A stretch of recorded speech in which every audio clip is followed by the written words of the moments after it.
We'll call the meeting to order at 6 p.m. And I will start out with our land acknowledgement statement. The town of Culver's is located in Blackfoot Confederacy territory. Sorry, I can't speak today. We honor the Blackfoot people and their traditional ways of knowing and caring for this land, as well as all Indigenous peoples who have helped shape and continue to strengthen our community. Moving right into the adoption of the agenda, I would like to put a motion forward that we move, so I'm going to move that agenda item 7B, Community Futures Business Investment Loan, 7F, Recreation Master Plan, and 7G, Public Works Building Expansion, be referred to the Finance Committee meeting to be held on November 22nd, 2022, as an amendment to the agenda. Any discussion? I'll call the question. All in favor? That's carried. Thank you. Now can I get a motion to adopt the agenda? Go ahead. I move to adopt the agenda as amended. Great, thank you. Any discussion? All in favor? That is carried. All right, now we're going to go to the adoption of the previous minutes. So the first ones that we have here are our 2022-2023 organizational meeting that was called on November 1st. Can I get a motion to adopt those agenda or those minutes, please? I'll make that motion. Thank you. Any discussion? Call the question. All in favor? That's carried. Thank you. And then next we have our regular meeting of council that was held on November 1st, 2022, the minutes for that. Can I get somebody to make a motion for the adoption of those minutes? I move adoption of those minutes. Great, thank you. Any discussion? All in favor? That is carried. Moving on now to business arising from the minutes. So we have a correction for QMP information, and I'm just going to turn it over to you, CEO. Thank you, Mayor Montina. Members of council, just wanted to update one thing. I think I had both written in my presentation stated that we were achieving our QMP accreditation. We're actually reviewing our QMP accreditation. We were first accredited in 2016, late 2015, early 2016. So this was a renewal on your already achieved accreditation. But congratulations again on renewing at least and continuing. So, thank you. I just thought I should correct that. Thanks very much. Any questions for anybody on that? If none, we'll move right into our delegations. So we have with us today Sharon Yannicki and Lori Harrison from the Social Health Equity Network of Lethbridge area. SHENLA, is that what you guys go by? Okay. So thank you very much for coming to join us today, and I hear you have a presentation for us. So you're welcome to either, you can come sit up here if you'd like, or sit back there. It's totally up to you, and you're welcome to just go ahead. I think I'll sit up there. So Yeah, absolutely. Flip me, but You can move furniture around, Lori, if you want. Yeah, do you want to sit there too? I am more in case there's a question. Okay. Just gives you a place to put your elbows if you. Jared is great at this. So I just wanted to thank Mayor and Council for allowing me to come and speak to you today. This presentation is based on a report that was completed by Help Seeker and funded by the City of Lethbridge and the Government of Canada. Let's go to the next slide. So just a little bit about who we are as a network. SHENLA is an umbrella organization, and we're focused on promoting social health equity and addressing equity issues. And so that an example of that is the focus we've chosen in this report on child poverty. And that's a key issue that drives many other equity issues. So we are seeking to promote collective impact and to raise awareness, to identify issues and enable collaborative action within our communities. Next slide. So this report focuses on child and youth and family poverty. And so this is actually the first report with this focus. A previous report was developed for the city of Lethbridge and completed by Byron Lethbridge in 2015. So it's been quite some time since we've had a report on addressing the scope of poverty. And this one in particular takes a focus on social determinants of health. So it has a little bit more different focus than the previous reports as well. Next slide. So some numbers, you'll see some comparative numbers in this table, but we did not have numbers for Culvers because of the size of the community. Numbers are often suppressed when you break down into categories. And so we can't report that specifically. But in this table, I wanted to just highlight a comparison between Lethbridge County, City of Lethbridge, and Crowsnest Pass. And the table compares the municipalities by median income for all households, and then those with two parents and children, and to lone parent families.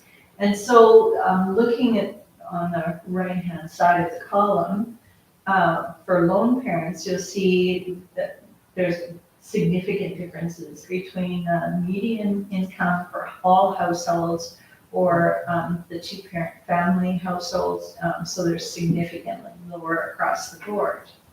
And that doesn't make sense, but it kind of highlights that the gap between median income and the median income of lone parent families differs in some communities. So some communities, the gap is much wider than in other communities. So in Lethbridge, the gap is $14,055, and in Colehurst it's Crowsnest Pass is $20,032, and in Lethbridge County it's $25,590. So in some places, there's a much bigger gap in comparison for those families. Next slide. So we're looking at particular groups that have been differentially impacted by poverty. And so this is probably not a surprise, but the numbers are certainly quite shocking when we look at it. Now, this data is older data. The new data has just come out, and a new report would tell us what's happened since COVID. But this report provided data from the previous census, and it provided data that looked at the family tax income, median income after tax, in 2019. And so that was it takes 2 years to get that data released from Stats Canada. That was the most recent data that we could access for this report.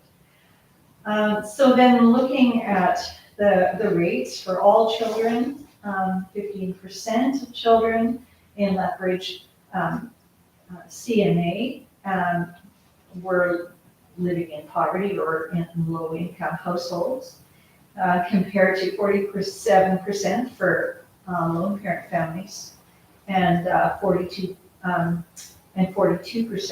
based on comparable data from 2016 for First Nations children living in Lethbridge.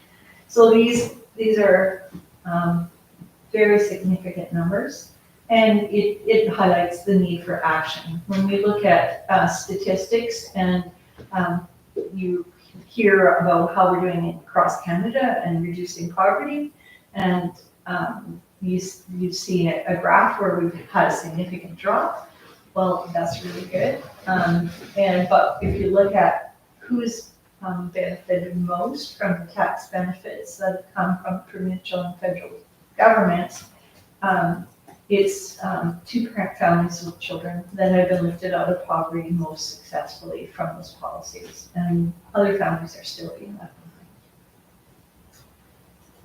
Yeah, so the next slide. Just only what that one is the correct one I want to talk about next. Thank you. So I want to highlight that there is strong evidence that income is the most influential determinant of health. And so when we think about what impact does child poverty have on children and their health and well-being, it makes a lot of sense then that the impacts are very significant. And what we see is a cascade of impacts that occur that affect the health and well-being of children across their entire lifespan. So it doesn't just end in childhood.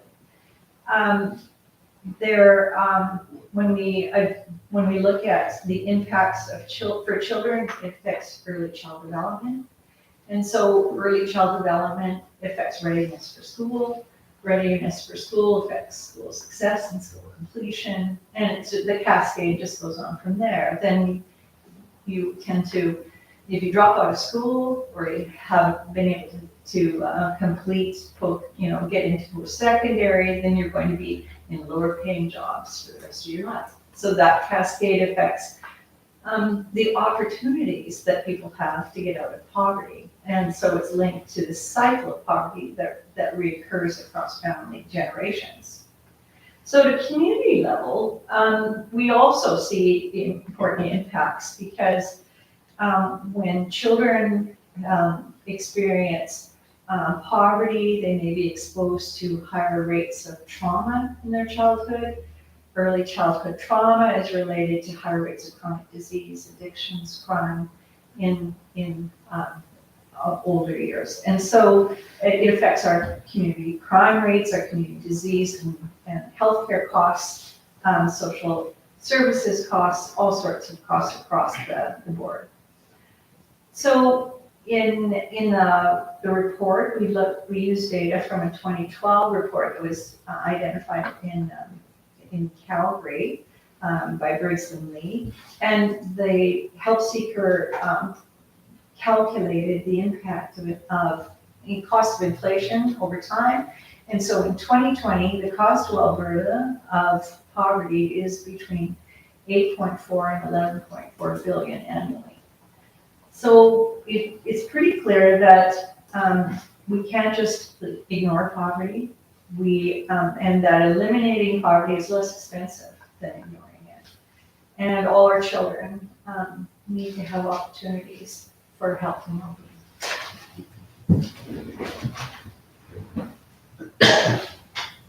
So this slide, I've just sent you a new update to this data. But if you have it printed out, you can compare it. In Lethbridge, the previous living wage calculated for 2021 was $19 an hour. And this year, with inflation and the increase in cost of living, it was calculated at $20.30 per hour. And that's a very significant gap between minimum wage and what it would actually cost to meet your needs for different types of families. So one difference between this year's calculation across the province and last year's calculation was this year we calculated 3 different types of families that live in poverty. Two-parent families with 2 children has been the standard one that's calculated. Last year we included lone individuals because we have higher rates of those individuals in poverty in Lethbridge. And in this year's calculation, we also considered lone parent families because we know we have very significant rates of poverty for those families. So what's the impact of a living wage for those groups? And so there was a mean of the different population groups across Alberta calculated and to give us a comparable average across communities. And that's how we calculated this year's rate. There's a lot of information available on the website if you're interested in details of the calculation, but a living wage is calculated to include being able to participate in community life. so that a family an adult could take a class to further their education. Children could participate in some sports or recreation activities. You can get to and from work, and in this case, if you need a car to get to work because there's no bus, then that's another kind of calculation that was added in. So in some communities, it's possible to just work with the bus service or transit, but that's not really true here, and it's not true in Lethbridge either because of the hours of operation, and if people are working shift work, you'll get hung up on way or the other and be able to get home. So those are the kinds of costs that are included. When we calculated this, we were surprised that Lethbridge had the highest costs for electricity and food among the cities in Alberta. And that's a bit shocking. We don't really know why that's showing up, but it showed up last year as well. So That's our accepting. inflation is really tied to that increased cost of food then as well. Well, it was just, is it because we're accepting of it? Right. I really don't know why, we live close to production of food. It doesn't make sense to me, but that's it. That's one of the factors. Okay, next slide. So priorities for action, we wanted to highlight that the focus that we're taking with Shenla and in working with the United Way is that a collective impact approach is needed to address poverty. And so we need actually all three levels of government to work together. And there has to be, local policies that address this. And then we need people in business to address it through becoming living wage employers. Since last year, 4 Shenla members organizations became living wage employers because they knew what it was and they could then factor it into their business operations. So that's positive, and we hope to increase the number of living wage employers in our communities. And we also need to work very closely with a whole range of other groups, service providers, decision makers, funders, and other groups in our community partners that are important in addressing poverty. So I'm just going to highlight a very few recommendations that are at the municipal level from the report, because all of those groups we have created recommendations for, including federal and provincial government. But here, just focusing on the shift that we need. And for one thing, we need to work more closely with people with lived experience, with Indigenous organizations. And that is one of the focuses Shenla will be taking this year, is to improve to collect stories from people with lived experience so that we understand the impacts and what would be most important for them as we move forward, but also to engage them in processes that help with decision making. Next slide. And so here's a recommendation at a municipal level that we collaboratively develop a plan to end poverty. And it would be helpful if it wasn't just a city plan, that we create a regional plan, because our economies are very connected, our strategies need to work together. Housing issues and transportation issues are very connected. And so a collaborative plan would be really important. We're willing to, Shenla and United Way are willing to help lead this process, but we need a commitment from municipal levels to support this work. We certainly can't do it alone, and we will need some financial support as we go forward with gathering people to do this work. Our top recommendation in the city of Lethbridge was to address the low-income bus pass, and we would encourage Colhurst to consider improved access to bus services and a low-income bus pass. Transportation issues are important here as well.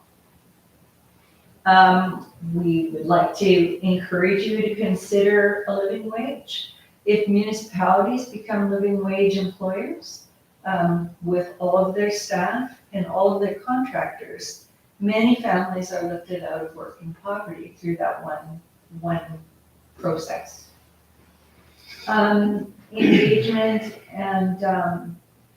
and with the community in relation to social procurement can help to focus on increasing local employment and assuring that the contractors that work with the city are providing a living wage. It could provide more people with and more diversity in the people that we work with and the contractors that we work with, or in the people that your contractors hire. And finally, creating social policies. And so a low-income bus pass is just one of those policies, but Colhurst is a bit of a food desert. And so access to food and how people can access that is another important issue for the community. So that's it for me. The last slide is just highlighting that the recommendations in our report are created through evidence-based reports and recommendations from across the country. And one example of that are the 8 pathways for ending poverty that were the report produced by Tamarack Institute and Communities Ending Poverty. So, Thank you. Yes, any questions from council? Go ahead, Councilor. Thank you. You guys mentioned the social procurement plan. Can you just speak to that? I'm familiar with that, sure. Lori is really much more familiar with social procurement than I am, so. I can tell you a little bit, but I won't sound like it's a whole big thing, and I do not profess to be an expert in it. But essentially what it is sort of what Sharon said, so all the procurement that you do, I don't know what the right way to say this, but essentially you're looking at highlighting or giving higher marks when you're scoring, opportunities to work with different companies for things like, are they a local business? But it's also, are they a BIPOC owned business? Are they a woman owned business? It can be sort of whatever you want, but it's about making social based decisions in deciding where your money is going. It's very, very common across Canada. In fact, I would say like in cities and bigger cities, it's actually becoming the standard. The city of Lethbridge has recently done a lot of work in investigating it as part of their, it actually came out their missing murder and indigenous women and girls strategy is one of the items. Anybody who does it more than I can, but an update went to the Lethbridge City Council early at the beginning of this year on that work. And unfortunately, I believe it's been put on hold, which is actually kind of backwards from what other municipalities are doing, is they're looking at putting in policy. So I couldn't speak more to that, but I know that if you Google it, you will find lots and lots of cities do actually operate that way and are moving towards looking at tendering under social procurement policies. So you go ahead. Yeah, there's been a discussion, and the construction industry as well. The construction association, I know it was discussed there, because you're looking at, again, companies that they promote, indicators of equity, EDI indicators, right? So, but I think it was there's you have to be very careful with it, I think, because there's challenges to keep it fair, I guess, and make sure that it's actually happening, because there's certain in the previous iteration that was shown to the construction association, it was about saying, do you have this policy in place, for example, and just because somebody writes a policy doesn't mean that the company actually lives it, right? It's maybe not an accurate way to measure that. So there's definitely some complications into implementing it fairly, I guess, and make sure that, I know the city of Calgary has their benefit-driven procurement process, which has a lot of, it asks for a lot of things actually, so. I think we can make it as simple or as complex as we wish, right? That's right. I know Britain, I went to a conference a while ago, and Britain, they were kind of the leaders in this whole social procurement, right? And they had just amazing ideas for different municipalities. And that was the message that came out. You can keep it as simple, or you can make it as complex as you want. So, yeah. And I think the message that came out, it wasn't really dependent on the size of the municipality, right? If any of us are putting anything out to tender, we can include components of this, right? Absolutely. Didn't I just bring this up a couple weeks ago? Yes. Pretty sure I was doing this already. Thank you, Sharon. Go ahead. I was curious, you mentioned those numbers about how many people are in poverty or children in poverty. I guess, how are you measuring what is considered poverty in this case? Right, so that particular, I'll just flip to the report so I can find that one. And to see which of the measures was used, but I think it was LIM, so the low income measure.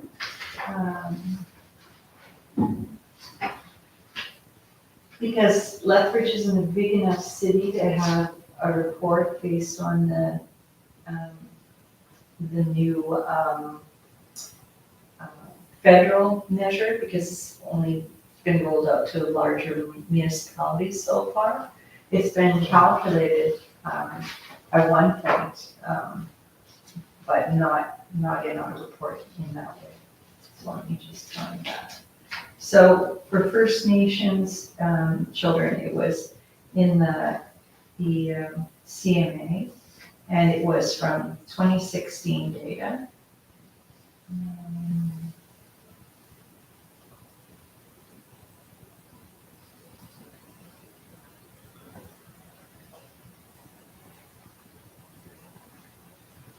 Yeah, I think that is we're using as much as we could, the family file data, the tax file data from Statistics Canada, so that we could identify, it has a higher percentage of low-income families included in comparison to just the census, and it's after tax. Do you have information? A little bit, I guess. Maybe not as familiar with the metrics they use really. Yeah, It's so people below the living wage, I guess, really is what well, when they talk about the living wage, we calculate that as, that's kind of similar to the market basket measure that the federal government is using, and it's the cost of living in your community, and it's calculated in a standard way for all the elements of your costs of living, right? So that market basket measure is what we're using to calculate the living wage. When we're looking at LIM, it compares the median income to low income, and as a percentage of. Don't have that. Well, I mean, Yeah. I do know, like, it's like, was it this Canadian Mortgage and Housing Corporation, they set 30% as the bar for getting spent on housing, right? If you spend more than Yeah. 30% on your housing. Yes, and that is in the living wage Yeah. and in the national measure, the low income measure. Okay. But yeah, because we're not quite in that same size of city, we weren't able to use that same measure for everything. It's a little tricky. No, yeah, I appreciate that. I know since I asked all the questions now, I was trying to get a better handle on Yeah, and how are we, just to understand it really. yeah. I do have, and then I had a follow-up question maybe about, How does the living wage work, I guess, if it's not a family? Is one person a family, or is the family? Yes, one person is considered a family, if they're living alone, yeah. Okay, okay. Yeah. All right, they don't have And to so have kids. it's economic family under the Census Canada. So those are categories that we have more data on. You know, we don't, for example, know what's happened to big size families with more than 2 children. We don't have very good data on those comparisons because there's standard ways it's grouped in the reports from staff. Keep going. So Calgary did a 10-year plan, didn't they, recently? Or they concluded a 10-year plan? The, and the Enough for All plan, is that the one you're talking about, or No, a I know there's plan by the 10 municipality? Yeah, see, the Calgary had a 10-year plan and homelessness. Oh, yes, And then I think they have a new one. and so did Lethbridge, Yeah. yes. We're not doing too well. No, no. But I know some of the same arguments, some of the same arguments were used in saying that, well, if we can Yes, house these people, yes, provide for the basic needs, it costs Absolutely our true. system less, right? yes, it does, Yeah. yes, yeah, absolutely less. Because for some of the homeless, you're considering they're either going to be on the street and costing your shelter costs, they're going to be in jail or hospital. Like, they're not doing very well. You know, just from like this last year for myself, I worked quite closely with like the homelessness issues and the encampments in Lethbridge, and the amount of people that are working on that, the amount of meetings where you sit in a room with, 20 different agencies and whatnot, it's very costly to do that. And the enforcement is very, Yeah. very costly Oh, my goodness. compared to the cost for a couple of security guards. I think the city of Lethbridge approved, I want to say $230,000 for 2 months dealing with encampments. And, we have a desperate need for housing the hardest to serve population that are homeless, those who have addictions and chronic mental health problems, or are affected by fetal alcohol syndrome, all that. There's a whole combination of those. And that kind of social housing is still not in place, although it was approved by the previous government. So we still didn't. So have you guys done a presentation to other municipalities, I presume, on this? You're the first Oh, Or of the first? the towns. I think we should feel a little bit honored about And this. it's in the plan, yes, yes, I'm just taking off out of country for a little while, so other people will be kind of picking some of those presentations up. The nice thing about us being a regional network is Yeah. Shenla has committee members from like Fort Macleod and Coldale and Colbert and whatnot.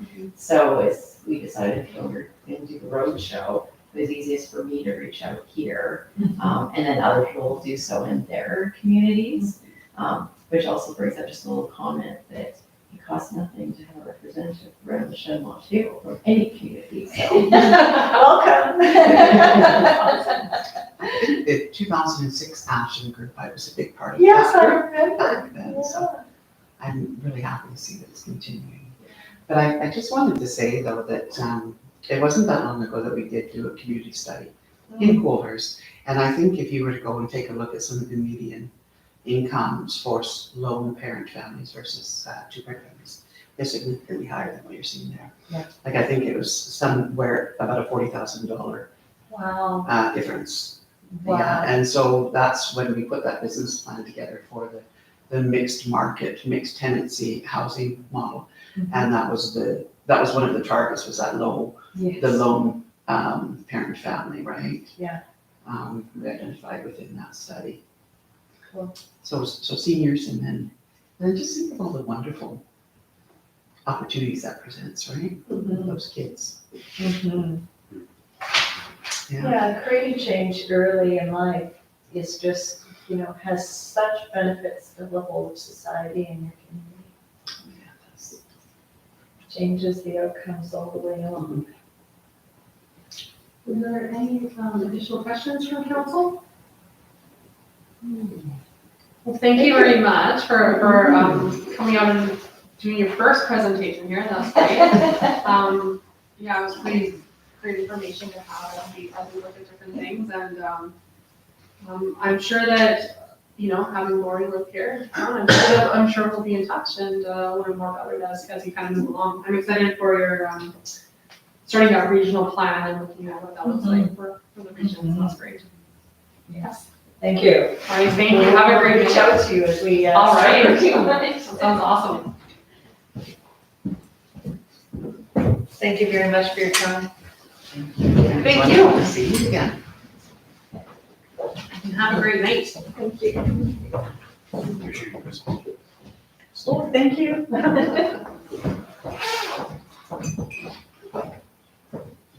Right, so we will now move on to the business of council. The first thing that we have here is regarding the strategic plan. So I, have a good night. I'm going to make a motion. If I can just figure out where I put it. Okay. No, that's not Sorry, what are we're moving into business accounts. it. Yes. Getting there. Oh, okay, I'm ready. Okay, so we're on business of council, 7A, regarding the strategic plan. So I'm going to make a motion that the town council adopt the 2022 to 2025 strategic plan, and further that the CAO begin operationalize the plan. I think along with this, I'd just like to thank the community that came out to chat with us last week and what we've received for feedback from everybody.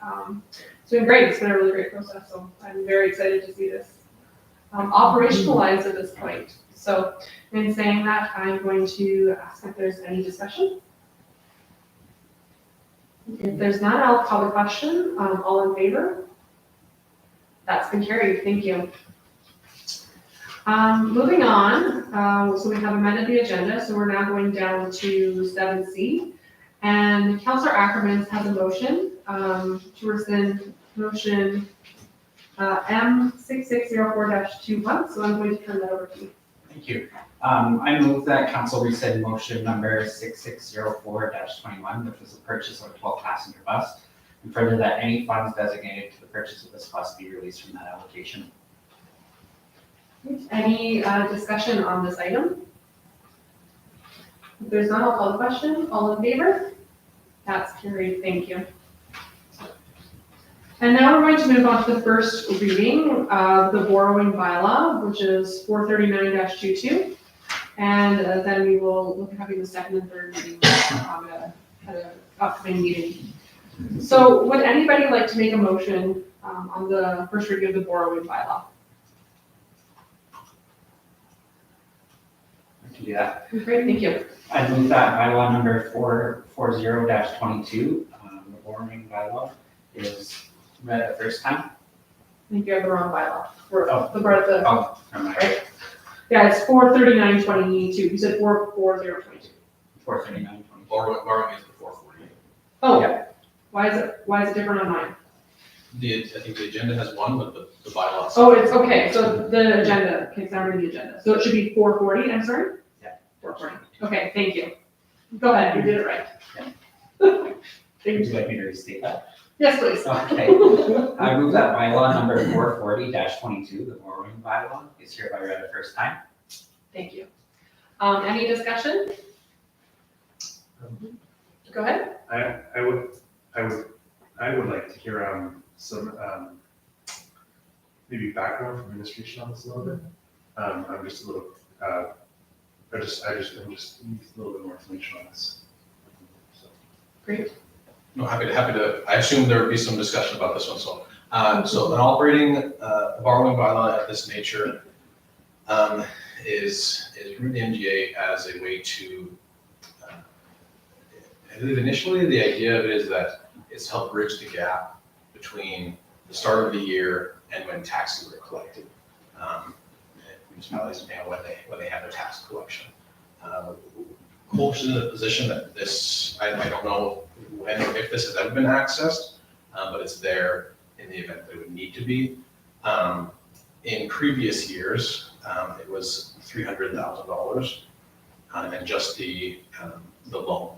So it's a revolving loan that each year requires a bylaw to be passed.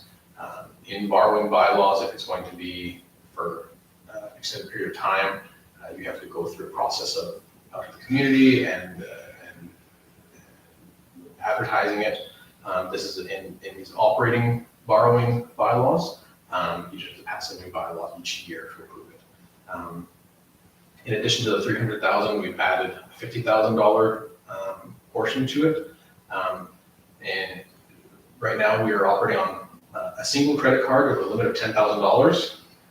And so in talks with our bank, just trying to make that a more usable method of making purchases, providing more staff with a card to make purchases.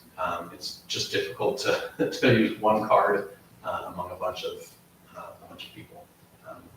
And just the ATB policies require us to include that in the borrowing bylaw. Thank you. So if I can just add to that, the current credit card situation, and I'll give you a real life example. One of our public works employees was trying to fill out the snowplow, fill up the snowplow with gas.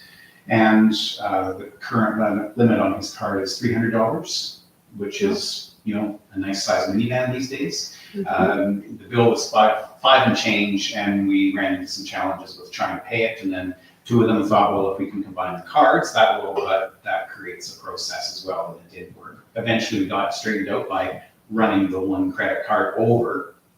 So this is about having that sort of accessibility. There will be limits on the cards, obviously. There has to be justification for expenditures.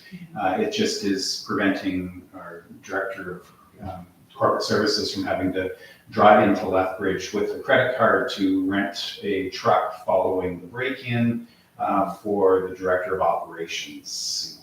You could do those things with a different card. So it's not that this is a free-for-all and everybody gets a card. It's not an Oprah situation where you get a card and you get a card. It still actually has the parameters and controls around it. It's just it's getting around a very difficult situation. Additional discussion? Seeing none, I'll call the question. All in favor? That is carried. Thank you. So moving on to our next one. So we have the first reading for fees and rates bylaw. I just want to make sure that I have the right bylaw number for this one. So this one is 439-22.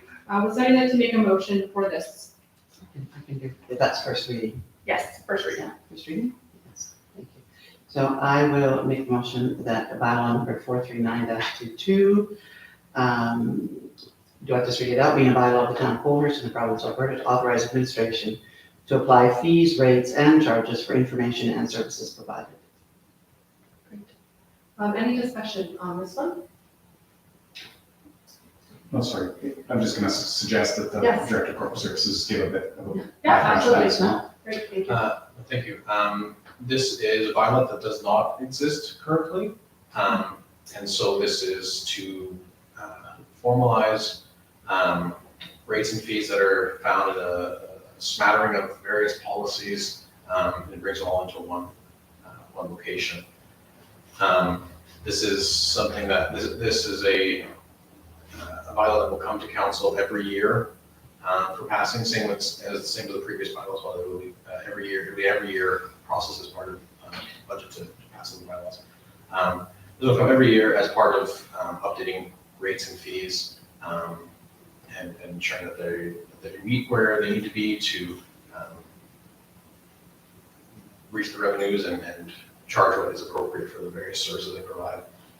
There's in gathering from multiple policies and trying to gather all the different rates, that are missing some in this iteration of the bylaw, mainly being animal licensing, that area of fees. Those will be included in the second reading and make sure we have all the fees that need to be there. I think there was one different one where it based on the discussion last week at the committee meeting about the research request for development. I think in your documents, you'll see it says $50 an hour, as that was what was presented at the time. But based on the discussion, that rate will be moved to the $100 per hour for research requests. Thank you.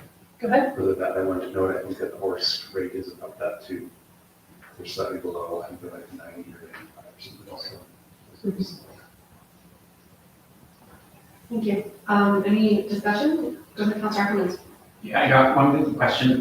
Social area fees and the community center fees, are those the same as they were last year? Is there a proposed increase on those? And then just another question, the Ted Erickson room, I was looking through our history and I don't think we have it on paper, but I believe there was an intention to remove that from the rental options because FCSS is utilizing that space. There's no real ability for the community to rent that, so we're looking at having that removed from the fee schedule.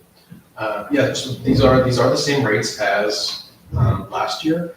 I've told staff that this will be an area that we review this year, going out to various municipalities and areas that rent out halls and social areas, determine what is a equitable rate to see where it should be, if it's matching, if it's low, and then council can determine whether we should be exactly the same, offer a discount, or have to be more, or whatever that may look like. So at this time, it is the same rates as last year, but there will be a review done in the coming months to determine if these rates are appropriate or if they should be changed. Just to follow up on that, regarding the Ted Erickson, like Councilor Herndon asked, is that something that we even can rent out, I suppose? Because I can see there's a Ted Erickson, per session per day, and then Ted Erickson FCSS fee. I'd have to talk with Kathy to figure out if there's an agreement in place that has that. This was taken exactly out of the policy that currently exists. If there's been changes, then those will be, they'll check for second reading, that'll be updated. Should be. Great, thank you. Go ahead. Okay, just a question for the Director of Corporate Services. So with the process for changing it to a bylaw, because what was our process before?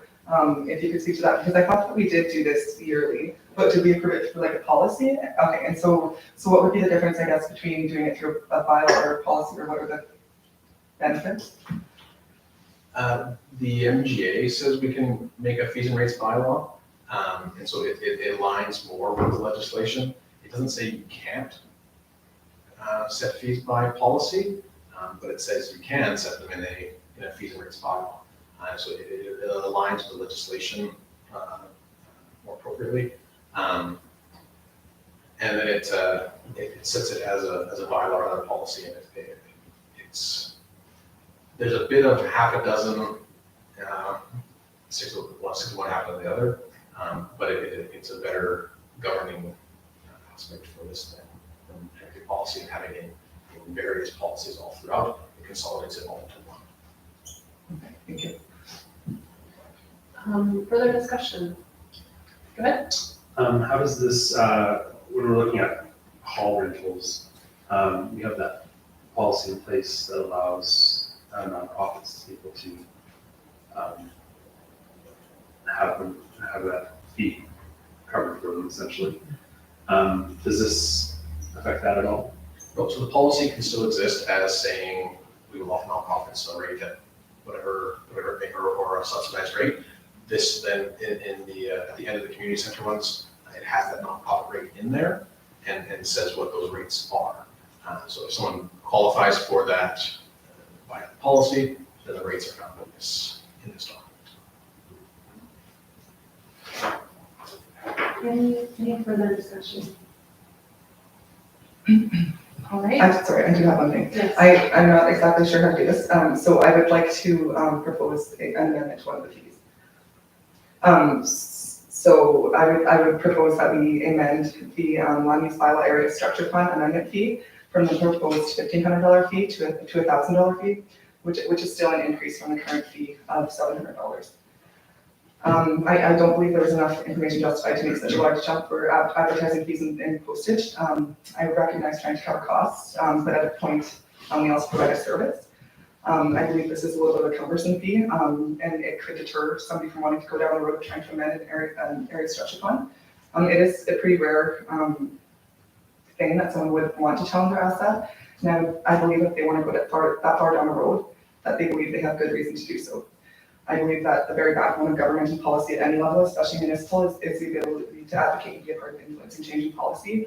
And so I believe with this sharp increase, it would actually deter folks with good reason from appealing an area structure plan, and would argue that it appears we're trying to make it difficult for somebody to appeal that. Our strategic plan talks about providing residents with excellent service and ensuring service levels meet our town needs. And I feel this is an area where we can look inwards and be transparent about wanting folks to be able to use their voice and their ability to appeal what they feel is appealable. So these are my thoughts. I would ask council to amend that land use bylaw area structure amendment fee to $1,000, and thank you for the consideration for this amendment. Thank you. I just have a question for CAO.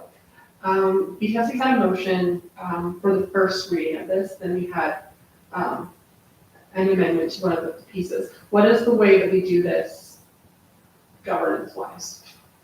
So the motion's been introduced. Mhm. This is an amendment to the Okay. package that you got. So Yeah. this is an amending motion Okay. to amend it. And then if the amendment passes council, Yeah. or is approved by council, then the adjustment gets made, but council still then either approves or denies first reading Okay, from that point. So this is part of the process. This is an amendment to what's being presented. great. Thank you. Thank you for that.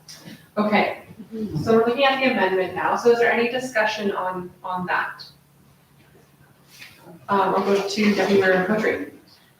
I guess we never did see documentation that showed that that's what it costs, but I do have faith in our staff that is what it costs us.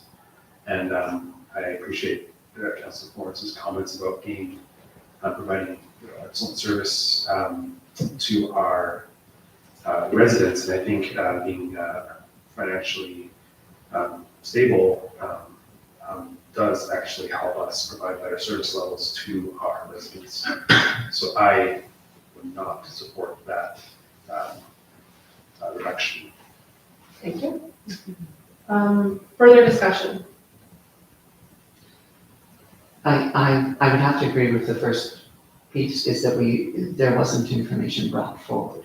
There was some conversation that stated to the use of some of those funds, but perhaps we do require more information to help, because it is a big jump.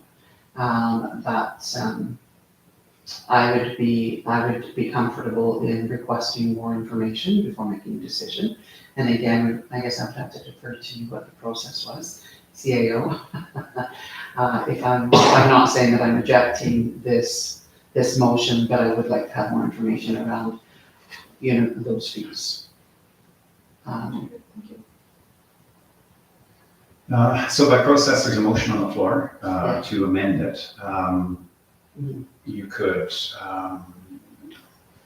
your options are really to approve this and then request additional information in separate motion, defeat this, or amend the motion.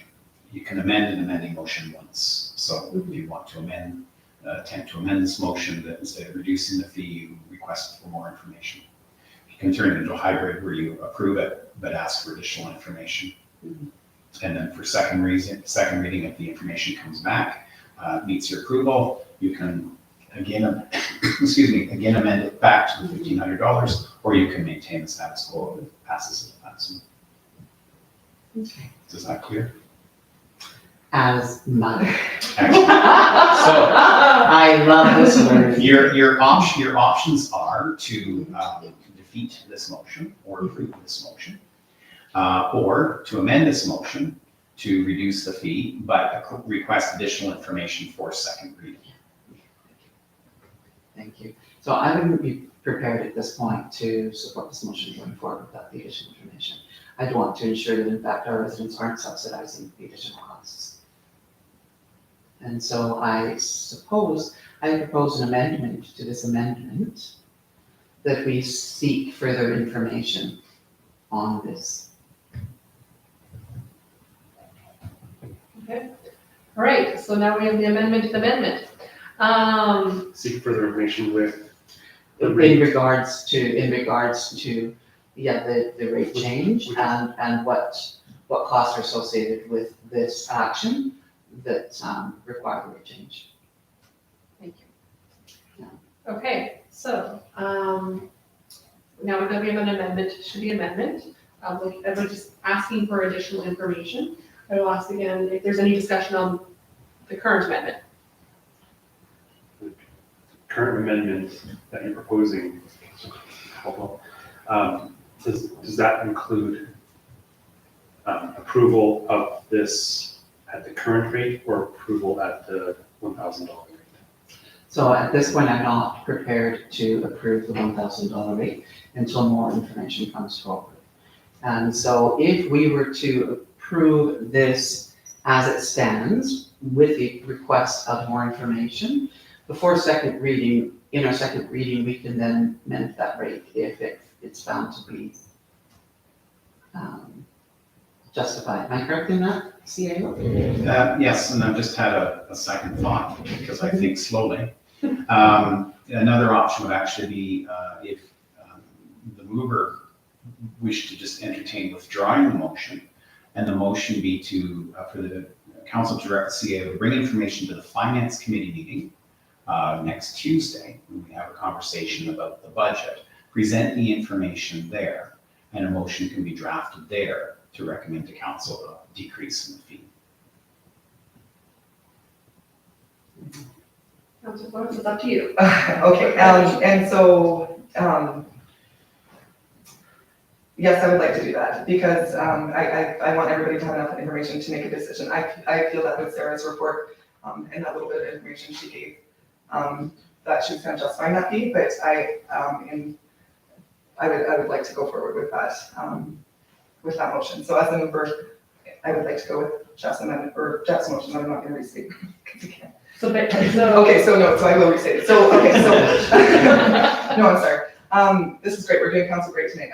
So I move that we refer this item to the finance committee for next week for further information.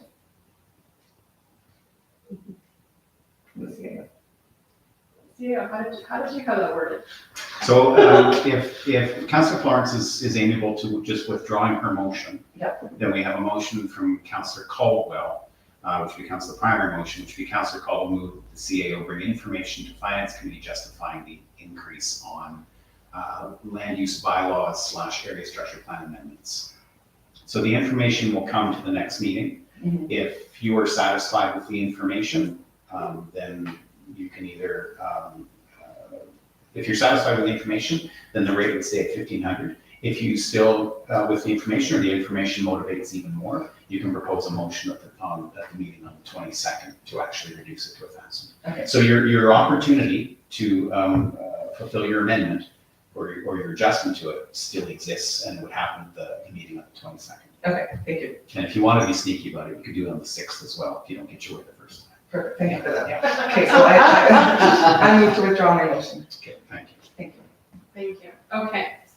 So the motion currently is, Councillor Caldwell moved that the CAO bring information to the Finance Committee meeting of November 22nd, justifying the increase for land use bylaws / area structure plan amendments. great, thank you.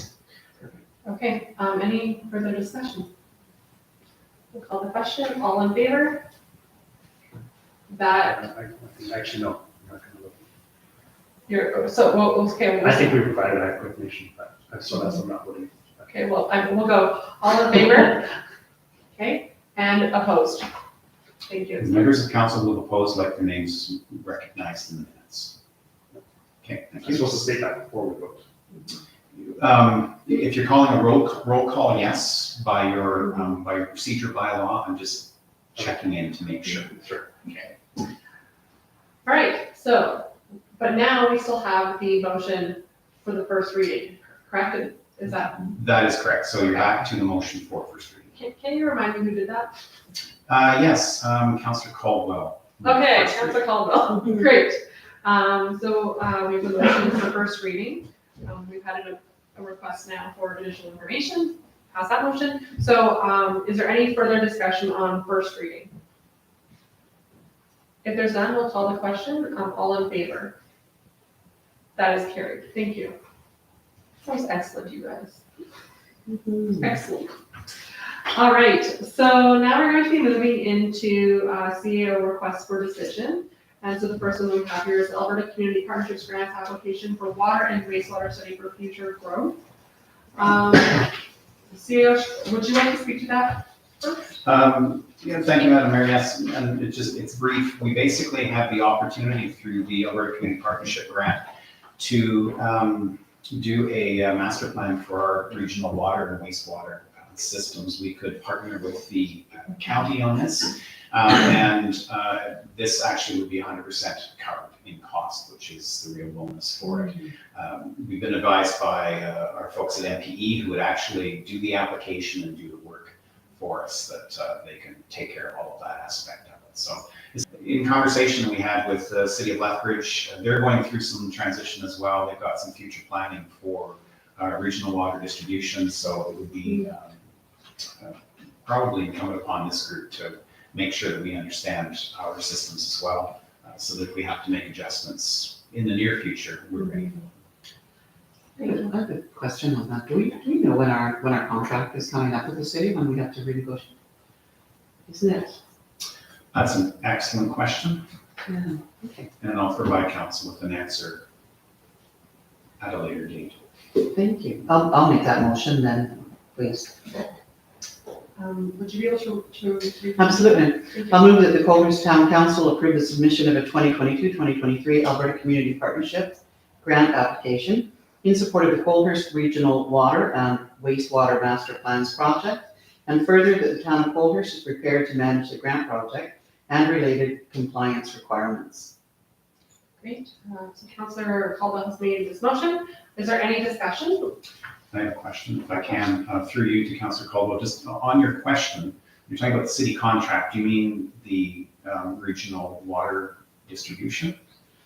Because that agreement was with a separate body than with the city. But Yeah, so the treatment of our water, so the treatment of our potable water okay, through the city of Lethbridge. okay. Did we not have a contract over a period of years and then, I believe the contract is with the water commission. oh, it is with the water Yeah. commission? Yes. You do know that the old mayor sent us a letter personally signed about our water. The mayor of the town of Colhurst or the Lethbridge. city of Lethbridge? The city of Lethbridge. Thank you, And thank you, Mayor Montino. Thank you. Is there any discussion? If not, we'll call the question. All in favor? That is carried. Thank you. Now we're just going to move on to council member updates, and we'll go down the line here, see if there's anything that anyone would like to update on. Starting with Councillor Ackerman. I believe the last update we gave was about a month ago, so in that time I had finished the EOEP course on strategic planning. I had the Southborough Executive Committee meeting on the 27th, and that is just kind of business as usual. We did have that presentation last week that kind of filled everyone in on what they got to go. And then beyond that, I attended the Legion's Remembrance Day ceremony, and I thought that was really excellent. Great, thank you. We'll go Councillor Torrance. Thank you. So I've had an opportunity to do the elected official education program, but for the strategic planning as well. Was very honored to go to the elementary school and the high school for the Remembrance Day ceremony, as well as the Legion ceremony. They did an excellent job, and it was a really great time to just to be out and about in the community and see our residents, especially to see the fire department out in their uniform. It's always like a source of community pride, so it's really cool. So that was great. Had our Community Futures meeting 2 weeks ago, and we actually have kind of like a bigger session coming up in a few weeks to just have the yearly organizational meeting type thing. So looking forward to that. It's just a pleasure to sit on the Community Futures board, and looking forward to the the Highway 3 training development coming up this week. I think I said that was coming up a few weeks ago, but I had the date wrong, so it's coming up this week. And that is it. Thank you. We'll go to Deputy Mayor Poultry. Thank you. So since our last council meeting, I was able to attend the Remembrance Day ceremony as well, and also the ORSC executive meeting on last Thursday, and as well as the IRSDA board this morning with Councilor Caldwell. At the ORSC meeting, we did discuss the operations budget and at the executive level, and we will be presented to the entire board at the following meeting in December. And at that time, we have the option to continue, as I've been reassigned to ORSC, I was intending to continue my role in the executive council, wants to continue supporting me in that role. So, yeah, that's I was going to put my name forward, so, for the executive again. So are you requesting approval for that? Yes. Okay. I will make that motion for you to sit on the executive for ORSC. Is that correct? Yeah. As one of your approved appointments. Is there any discussion? Seeing none, I'll call the question. All in favor? That's carried. Thank you. Is there anything else for your update? Well, I can go through all the details if you want. It's up to you.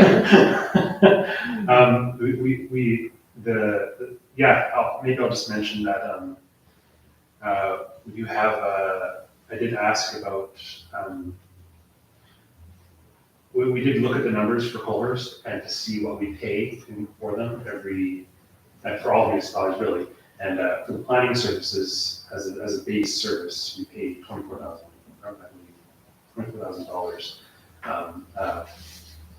for those services, for base planning services. And then GIS is on top of that. I believe it was in the tens. I believe it was. I want to say. I don't remember off the top of my head, but yeah. That's to give some perspective, I guess, as to what we pay for. Yeah. Thank you. Councilor Caldwell. Thank you. I have had a quiet time since our previous council meeting. I attended MSTA this morning, as well as a recreation and culture meeting that I did not report on. Last time, I think it might have happened the day before or day after, I'm not certain. Thank you. So I just have a couple of updates. So at Alberta Municipalities, I decided to put my name up for the State of Talby Communities Committee and was selected to sit on that committee. I believe that I have my first meeting sometime soon. I can't remember the exact date, but I'm looking forward to participating on that and learning more about what that looks like. I think that we've already got a presentation from Alberta Health on ambulance service that will be coming up for that, so that should be quite interesting as well. I had the privilege of going to the Remembrance Day ceremonies at the high school and speaking there, as well as at the Legion. Both were really great events, and I'm grateful that Councilor Florence was able to go and represent at the elementary school. We learned how to lay wreaths together. So we did all that, and both events were lovely, and it was so nice to be involved in them. The other thing that has come up recently is that, so I was at my Chinook Arch meeting. We had our kickoff meeting for Chinook Arch. I somehow became the president of the Friends of Chinook Arch Society, I think is what it's called. Yeah, so I'm that. So I'm learning about what that is. I believe there's like one meeting per year, and we have like $60 in our bank account. And so, really thrilling. So it's great. So that's exciting. And I'm also requesting to serve, if council will approve me, as a member of the executive on Chinook Arch. I know that for that group, they had a lot of really long-time members and have kind of indicated that they'd like more of their members to participating in committees. And so that was something that I did serve on last year and quite enjoyed. So Shall I make that motion right now? if you would, Speaking that would be about great, it? thank you. Sure. So I will make that motion that we accept your position on the executive committee of Shinnecourt. Thank you. Is there any discussion on that? No, a question, all in favor? That is carried, thank you. And then the last thing that I did want to bring forward was at one point in time, I don't remember if it was at our strategic planning meeting or what that was at, we did have a discussion about having council members attend different community groups, regular meetings that they have, and had talked a little bit about maybe making a schedule whereby we could kind of rotate and go to the different ones. I was thinking more about that the other day and thought that I'd love for us to consider potentially doing that as part of our strategic plan of meet people out in the community. And so that was something that I just wanted to kind of put forward for people to think about and I guess have some, think about that for a little bit and we'll kind of see if that would be something you'd want to do. All right. Go ahead. Yeah, I just had one thing I wanted to ask that I heard about. Previously, we had mentioned the discretionary usage on the cannabis shop. I was just curious if we had any follow-up, if that was something that would be brought before MSDA or if the process was followed completely. I think that it came up previously. If we don't have any answers to that, can we request that administration provide an update on that? Sorry, was that mentioned at the previous meeting I was at? It was an email from, I think, I can't remember, but I was under the impression that it was a discretionary use and there was questioning if the process was followed properly for that. Because I think we were kind of surprised that the store had opened. No, we weren't surprised. It went through MSDA. There was notification sent out and that there was people speaking in favor. People's. At MSDA? Or, because that was the zoning that we did, right? That was the zoning that we did, yeah. Yeah. And then we had a few folks talk at MSDA, but it was in fact very smooth and. Okay, I was unaware of that. Yeah, Thank you. yeah.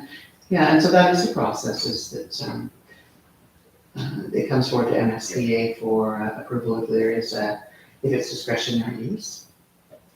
I just didn't realize it had gone through MSDA, so that's why I just wanted to make sure the process was followed. Yeah. My apologies, I did actually respond to her worship, because she was the one who forwarded me the email, and I did not respond to all members of council on that. So if I can, your worship, Absolutely. at this point, yeah, okay, so bylaw, no, I was commenting on that. Yeah. did everybody get it? Town council is CC. Excellent. Okay. So was there additional information that you were seeking then? No, I must have just missed it. But this email doesn't mention about MSDA. It doesn't mention when it went through MSDA. So it just mentions about the bylaw. Thank you, Mayor Martina. I guess my question is, or more of a comment, is that just follow up to Scott's comment, or Councilor Ackerman's, is that we haven't seen minutes for any of the committees in a while. That was actually something that I was going to bring up. But maybe that would be helpful too if we could circulate those again. Because then we would, because I think it's been a while since we've had those included in our package, but I think it just kind of like fell off with the switch over. Okay. Thank you. Thank you. All right, so if there's nothing else for councilor updates, I'm going to move on to administrative reports. The first being the chief administrative officer's reports. So I'm going to turn that over to you, CAO. Is there anything in there? Thank you, your worship. It's been circulated, members of council have had an opportunity to read it. I'll respond to any questions you may have. Yes. Questions from anyone?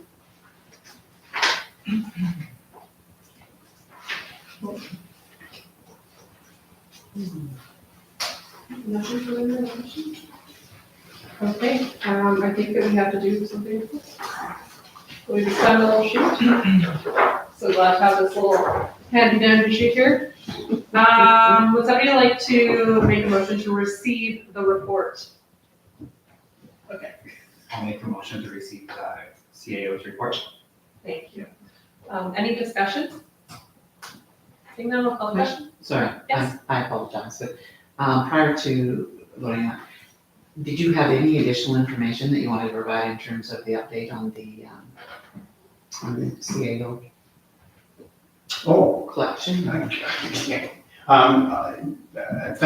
you very much for reminding me that that's also underway. We had 21, although I received another one 16 minutes ago. We have 22 applications for the position of CAO. These are coming from various points across Canada and a couple international as well. The majority of them are coming through our professional sites. I did identify in the report the sites that these are being advertised on.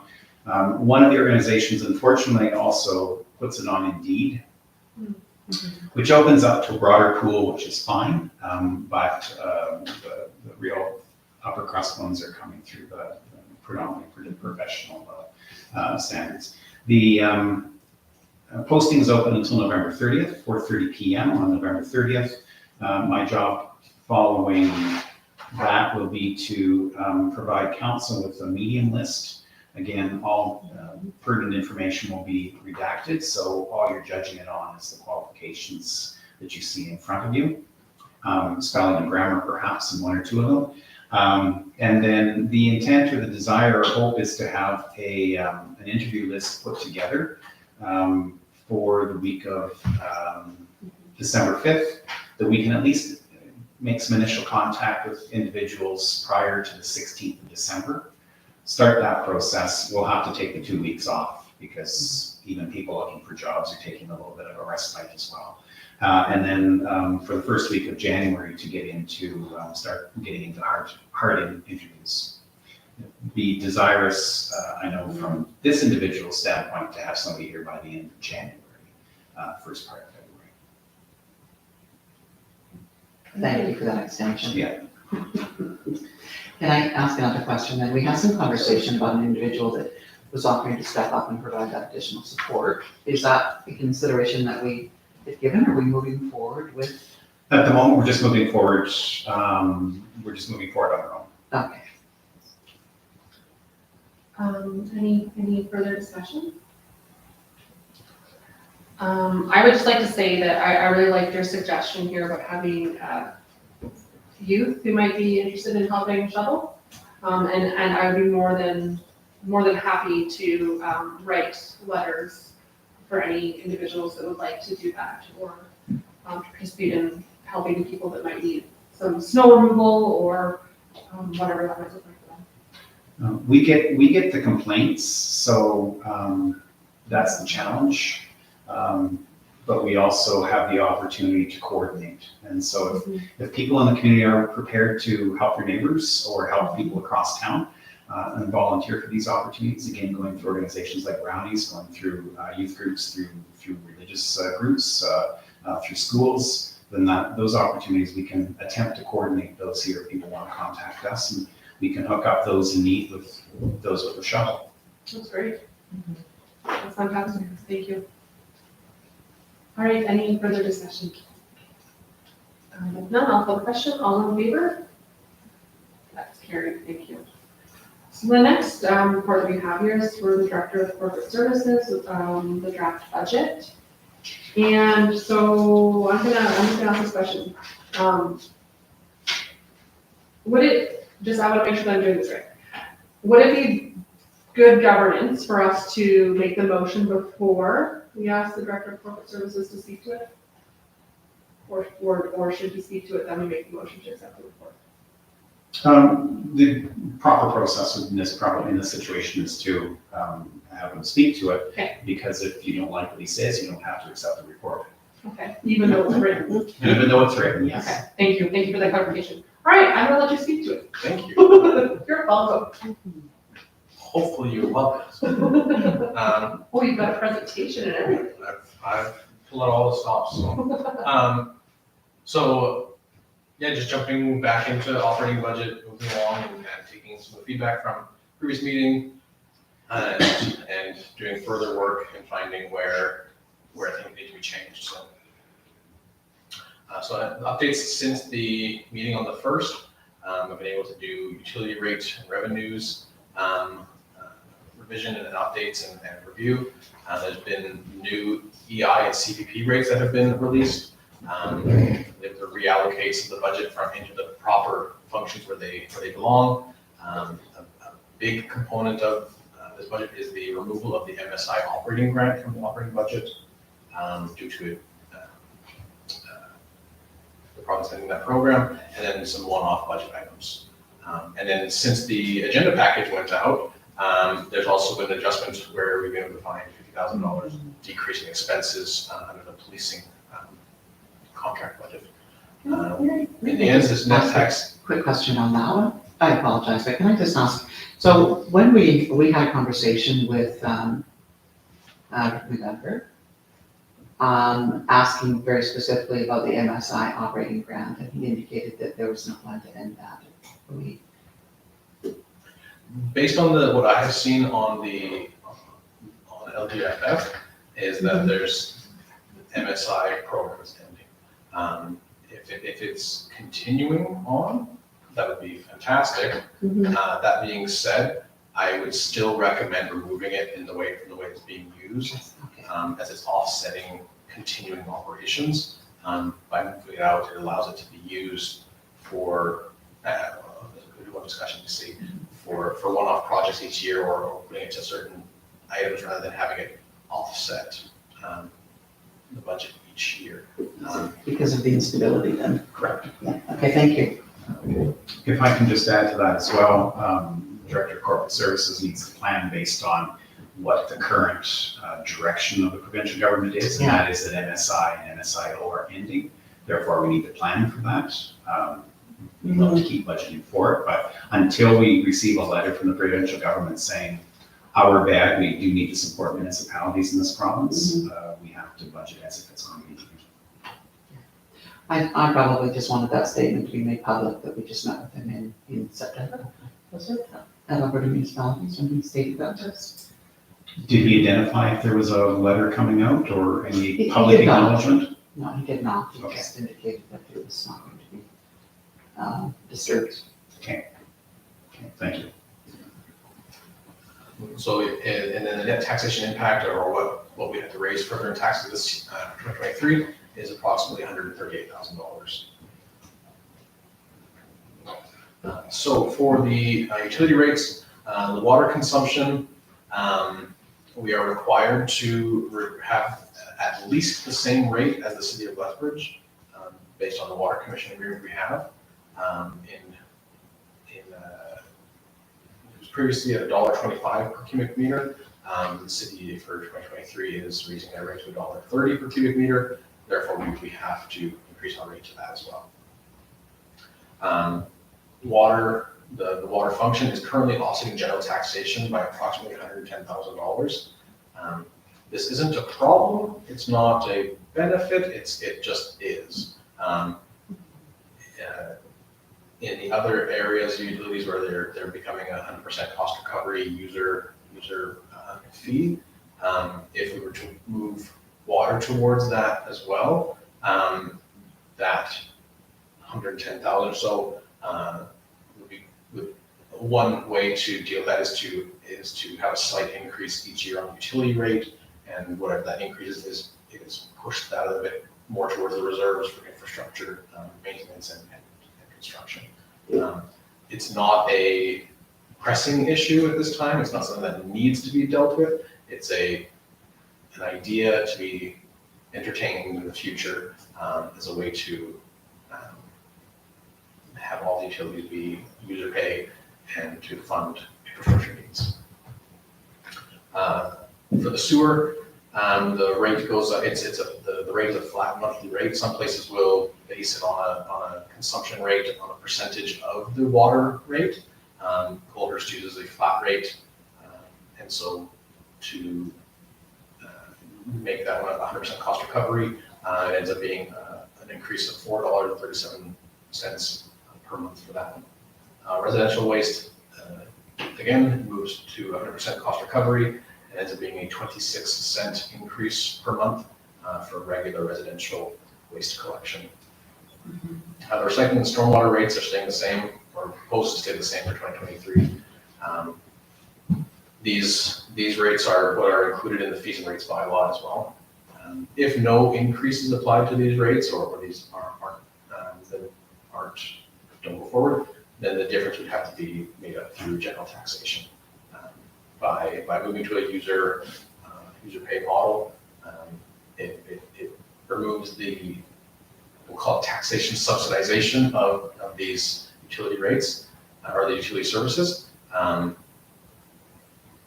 Again, there's not a right way or a wrong way, it's just a way. But this then it is then self-contained. Can I request, like, can we ask questions, like, as you go through Sure, your slide? absolutely. So I know that I have a couple of things written down, so I'm just gonna ask if anyone has any questions up to this point. I do, if I could, please. When we're looking at 100% cost recovery on, say, residential waste collection, does that include the cost for, or reserves to replace our garbage trucks as well? Yes, so in that function, there's an amount set aside to funnel, or to fund reserves. It includes the cost for the external contracts for waste pickup, for the contract, or the cost for tipping fees, when it gets taken to landfill. It's all inclusive of that, so any reserve transfers are also included in that. Wonderful, thank you. I just have two questions for you. So on your previous slide, you did put that, you found that $50,000 in reduction with leasing, police contract adjustments. What, can you speak to what that's in regards to? Or you're Can gonna I get that in the Yeah, slides? absolutely. Okay. Okay, next, then you go to your next slide. So I guess I just need clarification again on the water consumption. So you're saying water is currently offsetting general taxation by approximately $110,000. So maybe I'm not processing this properly, because I thought that our residents had to pay what we, isn't that kind of our rule? Yes, so, Okay. yes, so that's correct. It's, we must charge in consumption Yeah. $1.30 per cubic meter. Yeah. And so what that generates with our flat rates, if I look at the, Is that because it's a flat rate, not based on usage? Is that what you're saying? no, it contributes to it. So we Okay. have a flat rate that is the, you're connected to the system, you pay a flat rate. Then you pay, depending on how much you use. Based on the amount of water that comes into the town of Colehurst, based on the $1.30 that we have to charge, it generates, for 2023 budgeting, it's generating $680,000. Our expenses don't reach that for water, but we have to charge that rate. And so that excess then it gives we'll call it a surplus in that function. It then goes to, at the end of the day, for the overall table of all the budget, it just has part of that is then funding or decreasing the need for taxation. Okay, thank you for clarifying that. That's all. If anyone else, or you're all good? Okay, thank you. And this is just a tables based showing what the rate changes would look like for the average residential property. So on a monthly bill, could expect an increase of $6.93. Annually would be about $83. Just for what do these numbers mean? This is what it means for the person receiving a utility bill. You can go on if there's I can see people looking at it, so once I see it glaze over, then I don't know what that's about. That's just been me, I had a bunch of questions. I was like, I can't read these yet. So in speaking about MSI operating, whether it continues, whether it doesn't continue, the offsetting, using a grant to offset, while it is an operating grant, it's offsetting ongoing operations, which becomes problematic when grant programs end. And so this breakdown shows how it was used in 2022, or how it was used in 2022, and where that's coming out of in the budget for. So administration is offsetting certain software costs. For the community center, it was said to be used for the utility costs. For roads, it was funding just general maintenance on the roads every year, and waste collection was offsetting the tipping fees. The waste collection one has been, that decrease of that, I think 50,000 has been rolled into the waste collection rates. So that it leaves a gap of $82,000 needing to be filled by taxation. Given that we will receive the operating grant in 2023, still, it allows that money to be used for something.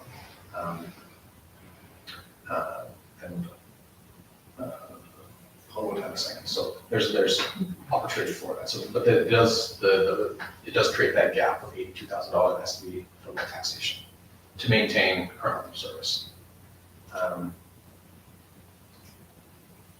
Actually, yeah. Are there any questions about MSI operating then? Sorry, I do have a question. I guess it's just a little confusing because it's just simply like, it's more of a, like, take the line out and put somewhere else, because it's to say we're taking this out, so it's out, but then it has to be absorbed by general taxation, but then we still have this amount that we can use for something else. So it's a little bit. Yeah, fair enough. So my recommendation would be to use it for one-off items that are going to be used. It'll only have a one-time expenditure in the year. For example, in the next slide, there was one of the items removed from the agenda tonight was something to speak about our master plan, things like that could be completed in 1 year and then funded. Items, for example, the road assessment circuit is being done. We've got a dinner grant for that. It's a one-time cost. It's happening once. It can be used to fund something like that. Some of these projects will be a one-time in a year, and be changed from year to year, rather than offsetting an ongoing operational cost. So just a follow-up question to that, I guess, like, why can't it just be an operation as a line of the operating costs at the operating costs? When the grant ends. When the grant ends, then it has to be made out of some way. If the funding isn't there, where does that funding come from? And for municipalities, it defaults to taxation. The other way is to reduce levels of service in some area to make up for that difference. But if the current level of service wanted to be maintained, then it has to come from taxation. Sorry, can I ask one more follow-up question? So what about the LGFF? Is there not an operating component of that that could just kind of fill in this spot? We don't know. Okay. The province has not given very much information. From what I understand, they have given how to allocate these funds Right. to the municipal organizations, RMA, AO, or other municipalities, and then it will return back to the province to deal with it. So that the determination of how that funding will be allocated has not been determined yet, and so we don't know. Yeah, and sorry, just to that point, I apologize. When we were having our conversation with Rick McEver, it was the MSI equivalent for operating funds that he indicated, so the LGFF. He indicated that would still be maintained for municipalities. But yeah, we haven't seen anything to that effect. We haven't seen that change, but I'm sorry, I'm just so used to calling it MSI instead of LGFF. The transition feels painful, but. And it's something we've been hearing too, is there's been a change in minister, there's been a change in premier. Yeah. We don't know, what things were said at one time. It's up in the air at this point. So I hold you in utmost admiration if you're able to, address the instability of that and have us handle it internally. I mean, that's just exceptional. Right? Many municipalities are screaming that that's not possible. Right? Can I ask one more question? Yeah. Sorry, so then when the LGFF, like when we do get the breakdown or the allocation, and we go to put it into our budget and there's an operating amount, so we won't be putting it back into just like operations, because it might change someday in the future. So it'll always be kind of used for one-offs, or like, how will we reintroduce it into the budget? What I would propose each year is those one-off type projects. But again, it's it's council's budget.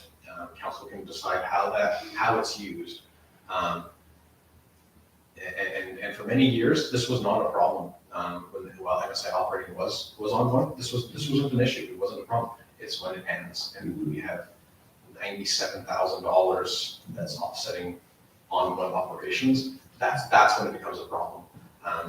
If it's a guaranteed program for 30 years, by all means, let's do that. But not knowing that where it sits when it could be pulled, then that's where the issues come up. Okay. But it's a big gap to fill when it does end. Particularly given that we anticipate that we don't want to decrease our service levels. I mean, we're talking about service excellence in our, strategic plan, right?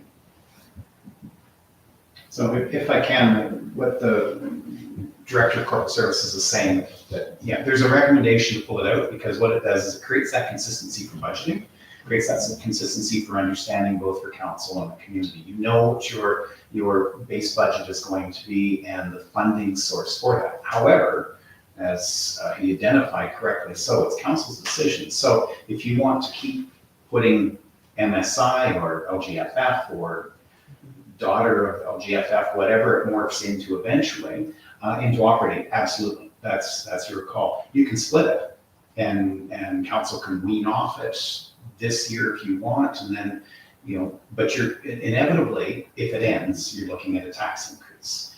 The recommendation here is create the opportunity for council to achieve some of its strategic plans through its strategic plan, some of its strategic objectives through the strategic plan, with a separate envelope of money, so that you can actually focus on the things that you want to focus on while maintaining the level of service. But you can look at it as just as moving pieces, that this percentage can go here, or we can actually do it all with this, or we cannot do anything with it. Absolutely. So it's not removing your ability to use it. It's being proposed to use it in a different way to meet the needs. If it ends in 2 years, I'll just throw out a date, 2025, you're looking at a tax increase. Go ahead. I guess I do. I mean, in essence, it does give some freedom, perhaps, and definitely cleans it up. I guess one of my questions is, if we do separate it out, I'm just thinking, like, it would be nice to make sure that we capitalize on it as much as possible. So having it separate, we would, I guess, just have to ensure we always have plans to use it. Really, instead of in this regard, it's almost always being used up, right? But that is tricky to balance the budget, I understand. So that's So if there's a grant opportunity, if I can, through your worship to Deputy Mayor, if there's an opportunity to stack grants for something else, MSIO becomes a great tool. It will take 25,000 and we'll put that as our buy-in, and then we get X number of dollars from the province or the feds. Absolutely. It gives us that flexibility to do it. But you're absolutely correct. It should be in this process, and I know that you're going to do it next year for sure, a more fulsome conversation about what do we want to do with it. And so that everybody going into January of 24 knows exactly how it's going to be spent. And when we know if there'll be an operating component to LGFF, then we can start making those plans. Hey, what does this look like in 2024, look in 2025, 26, 27, to see how those funds could be used for whatever project or objectives need to be completed. I myself I really like what you've done with this budget this year. Like, I think that just in terms of, we're not doing a presentation, but it's really exciting. I think though, like the way that you're proposing this, I think in my mind, it makes a lot of sense. And this idea of just not knowing what the province is doing, right? Like, because it's not as stable as it was with that MSI money, knowing that that was continuing, and then, like you said, who knows what's gonna come. I really like this because it also kind of gives us, like you're saying, this time to consider what are we going to allocate this towards?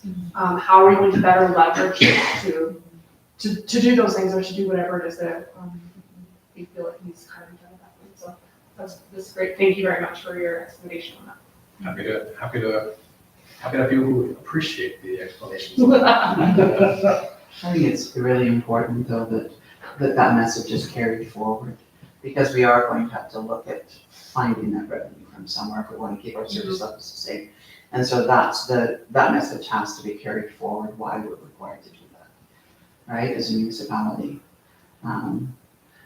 Yeah, and I think that for myself, this process that we're going through, it's really highlighting, because in the past people would be like, oh, we're the downloading from the province, right? Like the policing, the whatever. But I don't think that I ever was really able to grasp actually how much that was, because it was always kind of rolled up. And so seeing this and knowing that, like we're now out potentially $97,000 in operating, and being able to kind of use that and go back to the ministry and advocate for that is just so helpful from that perspective as well.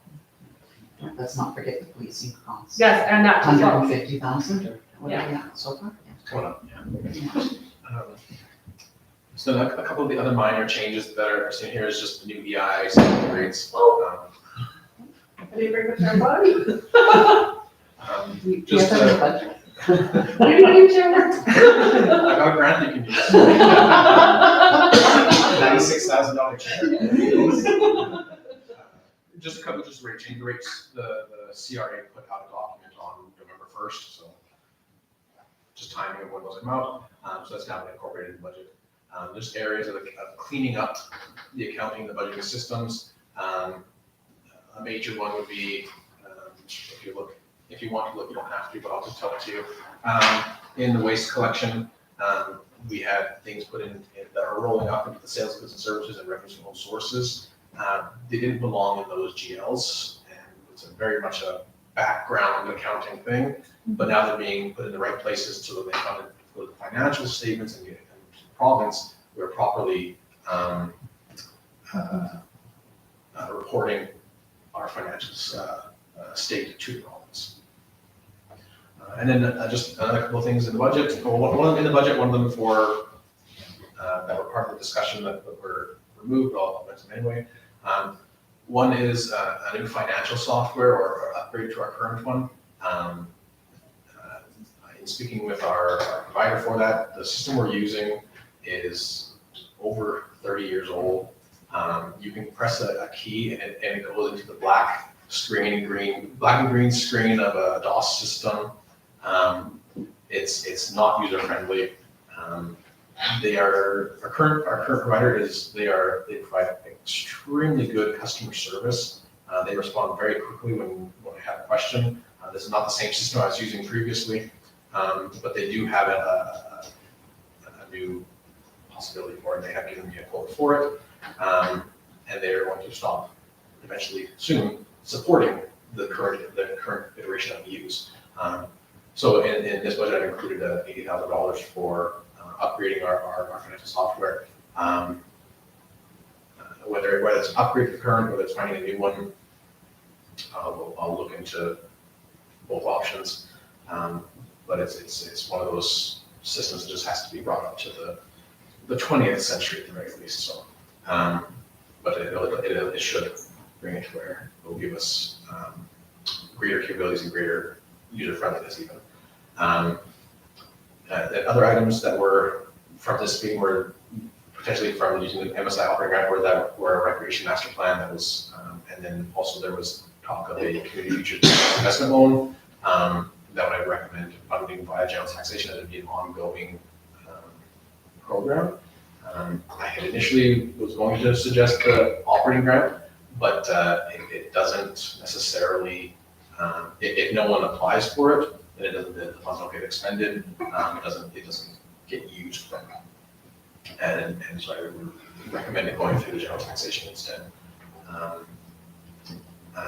given that there's $97,000 of the MSI operating, if 75 of that were to be used by the recreation master plan, that leaves 23,000 to 22,000.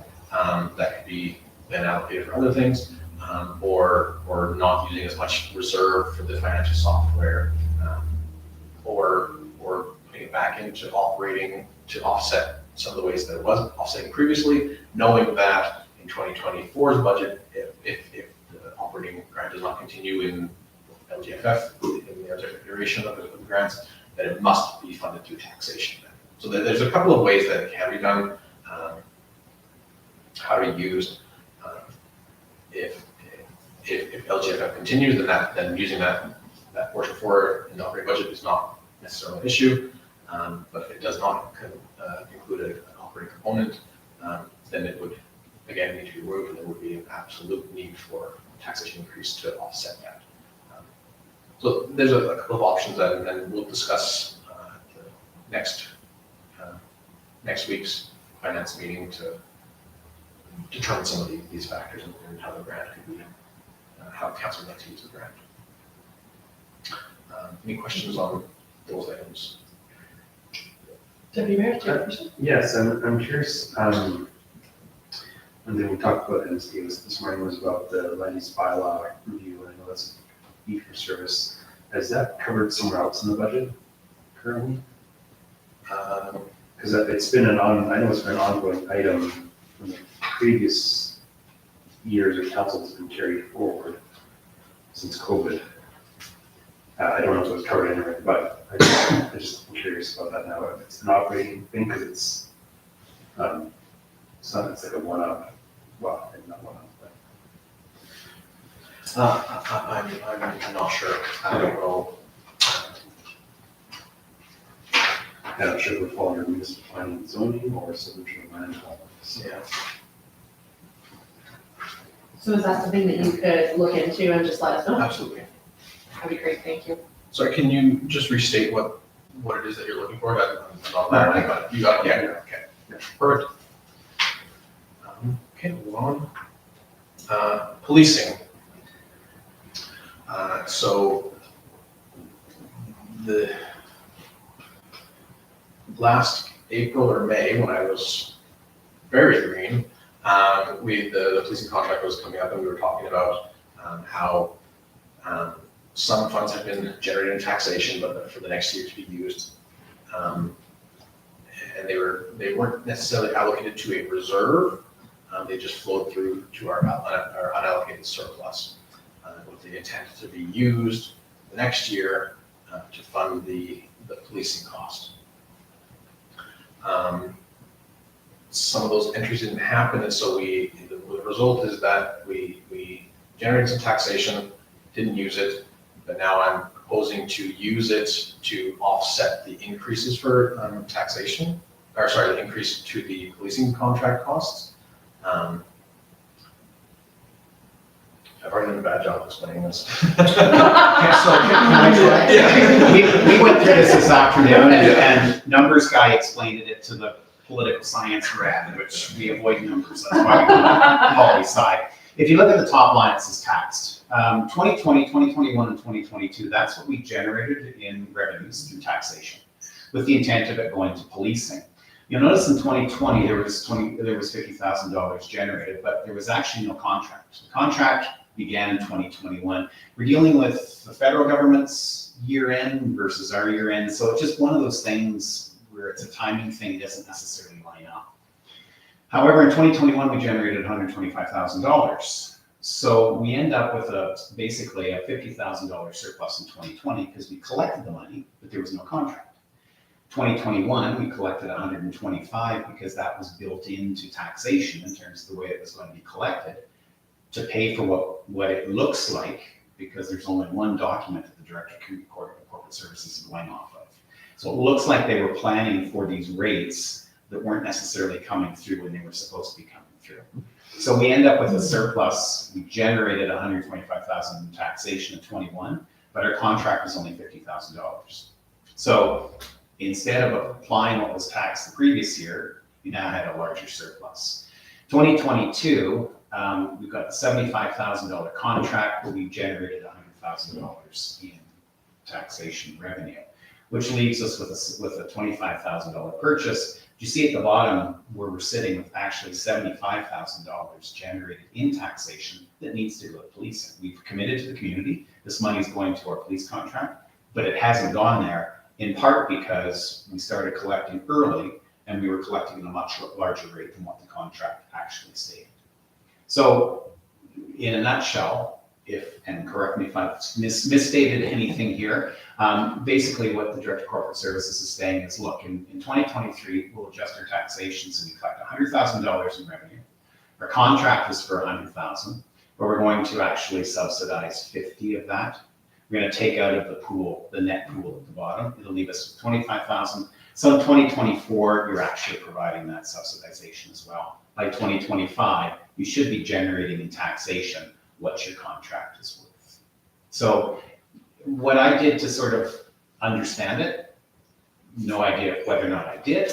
If you add up the 50, the 125, and the 100 from 2021 and 22, you actually come to $275,000. But if you notice, we've only had $125,000 in contract. So it's the difference between the two is what we end up having in surplus that should actually go towards policing costs. Does that make sense? It does. I guess I just have a couple of questions about this. So coming from taxation, meaning like, so this is coming like from, we're talking about like residential taxes, just for clarity. And so what you're proposing, I guess 2022, it did decrease for this purpose, right? Like we only had that at $100,000. 2023, we stayed the same, but then we go up to 150,000. Like how much of an effect does that actually have on an individual household, I guess? So the difference, so of $25,000, so it's not, there is an impact, but when you spread it out over all of the properties, it's not lots. And I'll show, if you look at the last page that I provided, and I provided a updated document based on I'll jump to that real quick here. This proposed budget today, there are factors, this is not a guaranteed, I want to make clear, this is not a guaranteed numbers. They're not, it depends on what the assessment coming in looks like. This is based on a preliminary estimate from the province where they have some algorithms and they run some numbers, they give us an estimate. This is to generate an additional $138,000.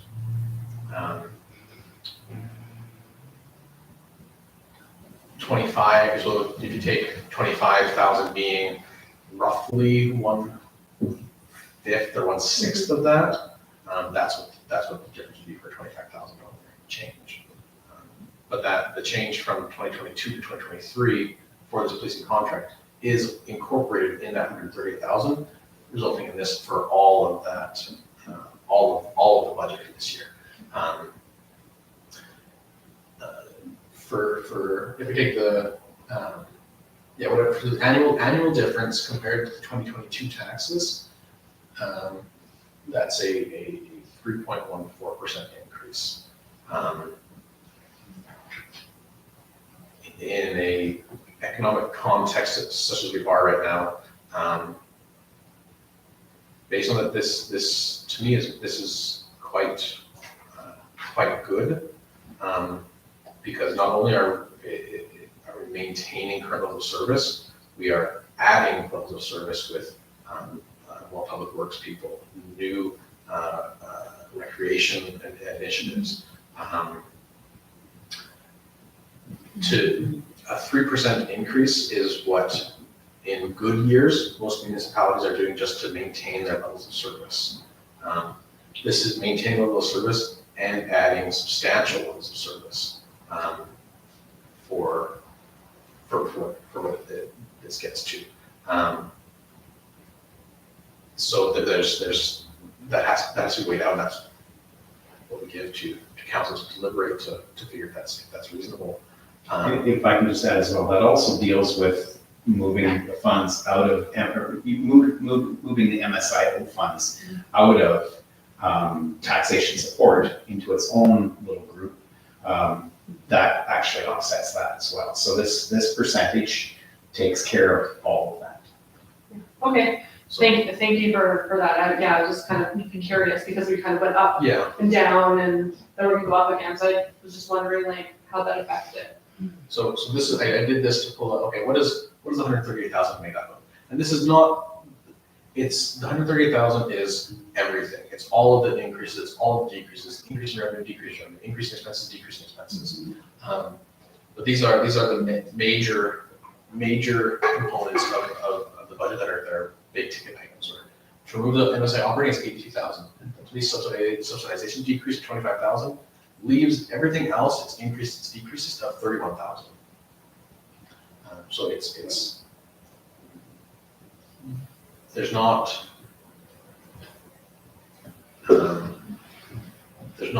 frivolous things in this budget to say, oh, it's actually a new gold-plated town hall that's gets cleaned every 5 minutes by 17 caretakers that are taking care of it every second, or not walking around with umbrellas over everyone's head so that they never get wet, or some snow can never hit the ground so you have to clear it.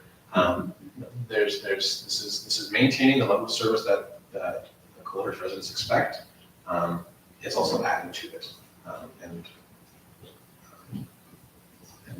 it comes at a cost, but this is a comparatively low cost that in conversations I've had with other municipalities, dealing with the same economic factors that we're dealing with. Just for clarity on this chart here that you have, does this factors in also increase in assessment? This is assessment was the same year to year.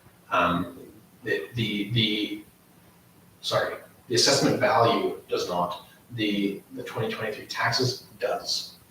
So it does factor in what that assessment, the total assessment value of all properties. If someone's property did not change, it gets tricky to predict what someone's taxes may be given all of those factors. I guess the closest we can get. I guess I was wondering that we have the assessment increase, I presume, right?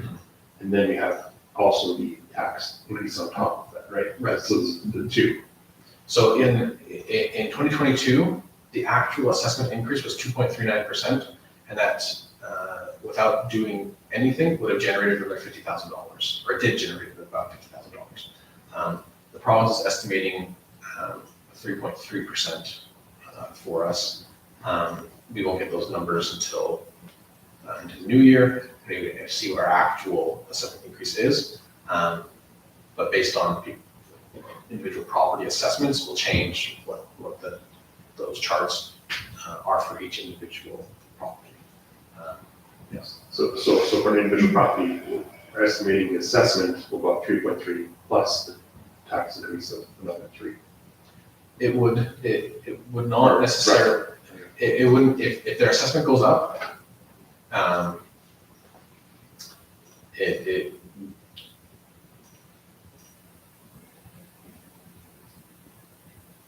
it would offset in a way, because these calculations are based off the total assessment of the properties and the total funding needs of the town.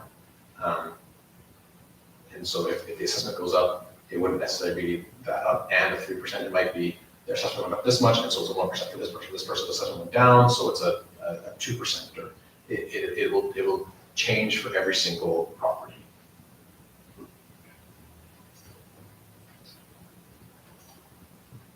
Does that make sense?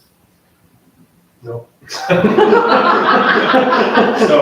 So words guy is going to try again. So basically, the province has told us that you should see an assessment increase of approximately 3%. But that doesn't mean that every property in the municipality, both residential and non-residential, is gonna go up by 3%. Some may go up 6%, some actually may drop 2%. Because it's difficult then to look at it a per household or a per business projection, we have to actually look at it as, here's what the total assessment is, here's how you apply the tax rate in order to generate the amount of revenue. What happens inevitably is that we could propose a 2% increase in taxation, but somebody's house actually increases in value 5, 6, 7%. That's possible. Their taxation is going to be beyond that 2%. I get it now. It's I get it now. we unfortunately tend to equate mill rate and taxation, and they're not the same, because the value of your property is what's going to affect the mill rate that's applied to it. And inevitably, the phone calls come in next year. You said you were raising taxes 2%, and I'm paying 6% now. Well, unfortunately, the value of your house went up beyond what that that generated average was. But it does mean that somebody's has gone down as well in value. So the number that the province has given us is based on the total assessment of the municipality, and we have to generate revenue from that assessment. But it's not necessarily applied. I don't want to say equally or even equitably across the municipality, because it's based on the value of your property. And if the value of your property's gone up, that's a win for you on a personal level. But it does mean that you end up paying more taxes as well. Until somebody can change the structure of taxation for municipalities, and the first person who does that is going to make a schwack of money, this is the structure, and this is the structure that we're tied to. Does that clarify it for you? Yep. Okay. I'm just kidding. That was great. It is tricky trying to make those comparisons when you factor in the assessment, because I'm basing, average home $350,000 from 2022 to 2023, where I'm also incorporating that. Well, assessment says it went up 3%. This gives a guideline, and that's why I wanted to make sure this is not set in stone. This is to give just that guideline of what it could look like. So on the whole, our total assessment's going up 3%, and our total taxes, we're looking at a small increase. Correct. On the whole, yes. If you look at the overall page on this, it has the 100. When you have it, probably say 187, but it should say about 137, 815. Our operating expenses are from 2022. It's a $5.4 million budget. And we're saying we need $138,000 more. That is about 3% of that. So it's, at this point, making a $5,000 change is not gonna change these numbers much at all. If you're to start making big change, you're looking at a minimum of 25,000, and that's gonna still be almost no change. It's talking to the 50s to the hundreds of thousands to make a change that will be noticeable. A $25,000 change isn't going to be noticeable. And it's just when you start working with millions of dollars, the 5,000s are a point of percentage. And then on the flip side, the taxes amount in the top of that line, each year, or in 2022, we generated $2.9 million of taxes. And this is again just $138,000 more on that. So we'd be peaking over the $3 million in generated taxes. So it's in that context, it's quite a small number, the 138,000. I jumped over some slides, but I think we covered all of them. The policing, 138,000, assessment and taxation. So that's the end of my presentation. I sure hope council accepts it for information.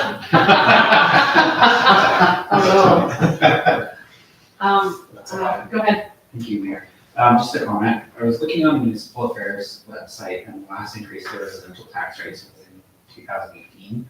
So we're only proposing 3.14% with the increased level of service. I think that's very impressive, so very well done.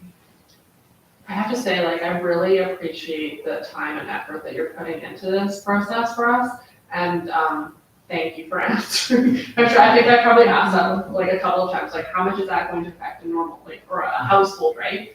But you know, then trying to just take it from big to little, I think is just so valuable that you keep on coming back to us, and the repetition is key. Don't worry, by next year you'll have forgotten it all, and I'll be doing the same thing. We'll do it over again. Yeah. So we're like, wow, you're so great. And I think it is important, we talk about these big numbers, but it's important to look at this level, what does this affect? And I like using these assessment value numbers because it captures, especially in town, you know, in towns like Colhurst that are in small towns, these figures capture everything. You know, if your house is $220,000 assessment value, you know, you can take that 100,000, double it, and you know roughly what it's going to be. You know, and so these are numbers that, while it doesn't capture every single person's property, they're numbers that you can work with to kind of see where your home lines. My house is 400,000. Okay, it's going to be more than that one, but less than that one, somewhere in the middle there. And the numbers that people can look at and kind of see what it might look like for them. That's great, thank you. So, would somebody like to make a motion to accept the Director of Corporate Services report? I'll make that Go motion. ahead. I move that we accept the Director of Corporate Services report as presented. Any discussion? We accept it for information, or do we accept it just as? Oh, sorry. Did you say for? I think it's for information, because we're not making a motion to approve. Yeah. That's right, so we just accept it for information. We'll call the question, all in favor? That's carried. Thank you very much. Okay, so we're gonna move on now to the Director of Operations report, and I'm gonna turn this over to you, CAO, so that you can, if there's anything that you'd like to highlight, or if you just like questions. Again, members of council have the document. If there's something that you, about which you have a question, I will do my best to present that information to you at the next meeting, because I'm not necessarily going to know. Maybe if I could just highlight the pumpkin drop-off was well utilized. It was a success from the point of people using it.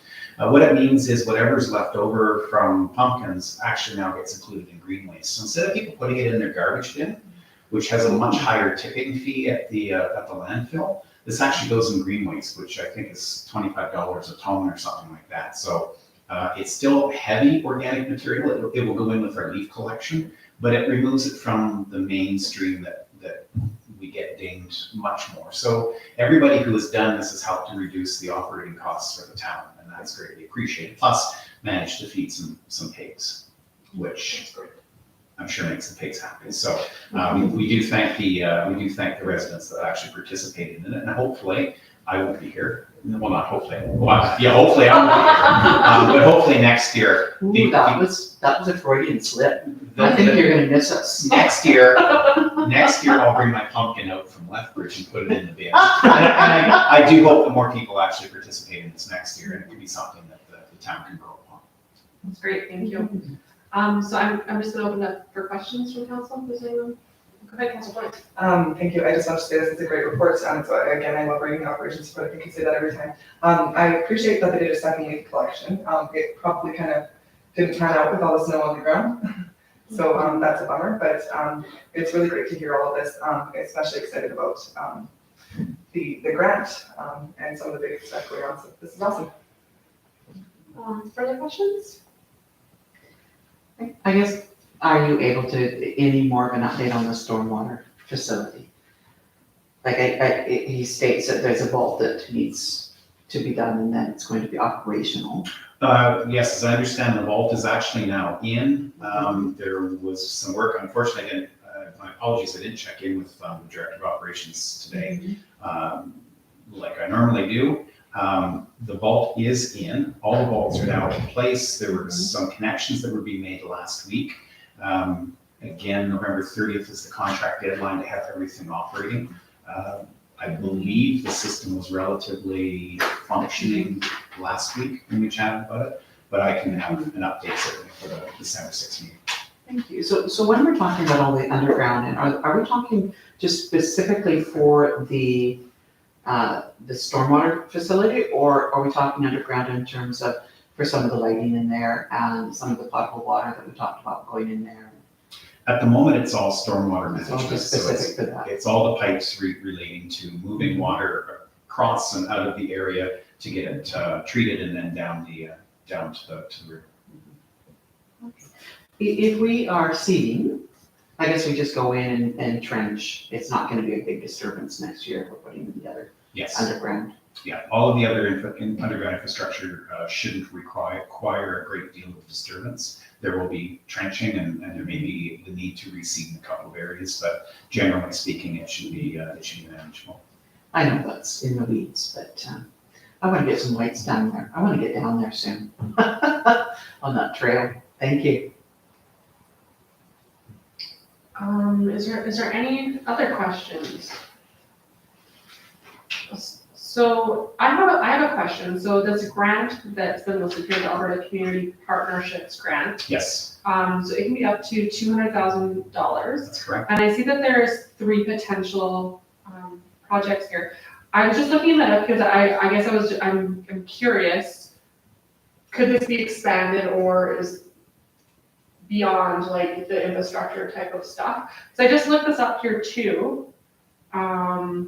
And one of the things that they have within here too is talking about like disaster management Mhm. and looking at emergency management frameworks. And I know that that's something that we've kind of been talking a lot about too, and like the funds that have to go into that. And so has there been any consideration about looking at that type of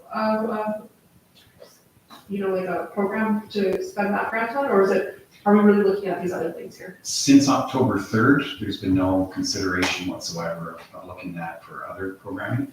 As council sees, there will be a conversation about regional Director of Emergency Management. An ACP grant that would apply to that could then be pulled by another municipality as being the one that's stewarding that money. And it could actually be applied for all the municipalities that are choosing to participate or would participate in any sort of regional dam. But that said, if council would prefer that some of that, there be an engagement around that, we would need a partner. In the partner would have to be the county for any sort of emergency management planning or preparation. Yeah, okay. Yeah, so I was just looking at like the different things that were included here that could potentially be eligible things, and I was just wondering if there's something beyond this current scope that we could, or maybe would like to consider. Thank you. Any other questions? If not, would somebody like to make a motion to accept the report? I can make that motion. Great, thank you. I move that we accept the Director of Operations report for information. Any discussion? None, we'll call question, all in favor? That's carried, thank you. All right, so we're gonna move on to correspondence now. We do have a couple of different items here, a few different items. And I'm going to ask if anybody would like to speak to any of the pieces of correspondence rather than going through them individually. And if not, I'm going to request that the correspondence be accepted as, okay? I was wondering if we could respond to Kenneth Bogus on some of the items that she asked about. There's some of these items are certainly not, I guess, in the purview of council to do things about, but things like, but they could be part of other groups. So if we could provide direction and say, if we're looking at, if there's a year, someone wants to do yearly clothing exchange, well, maybe you could partner with this society or Rutledge or something like, just at least provide a response anyway, and say here's some resources. So that's what I would like to do. Would you like to say that on behalf of council or on behalf of administration? I could do it on behalf of council. On behalf of council, sure. Yeah. Okay, yeah, we can definitely do that. Because, yeah, some of these are a little bit more operational, or maybe even like you're saying, maybe we belong with another group or something like that. But we can definitely do that. I can draft something and send it to everybody. Sure. That works for everybody? And I'm wondering, we had some conversation about the NBP in the past and talking about, we wanted to do a little bit of an assessment of it, sort of a cost benefit analysis to see if that's something we wanted to roll into our community. And I see that we do have a report here, so I'm not sure when we were thinking we wanted to do that kind of thing. Or if there's still some interest in us doing that. Sure, can we just go back to the Kenna? Oh, certainly, And oh, then, for sure. then we can move on to the neighborhood program, if that works for you. Absolutely, sorry, you bet. So Deputy Mayor Country is proposing that we respond to Ms. Phillips, and just wanted to see if that works for everybody, just to provide us some information. Okay. Thank you. I think we should do our very best to respond to all residents, and let them know that we've received what they've sent, and respond to them. As far as going through the specific items and maybe getting back from council specifically, I'm not sure that's within our role as councillors. I feel like it falls more to administration. Sorry, say that again.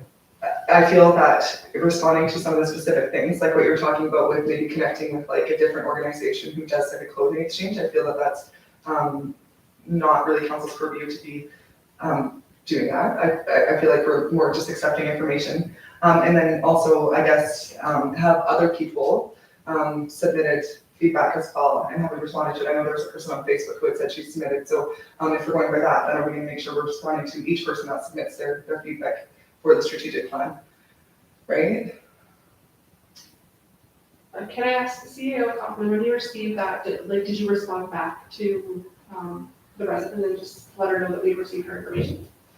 On neither, actually. On the email that came in from Ms. Philgas, and this is the first actually I knew that somebody had submitted something on Facebook.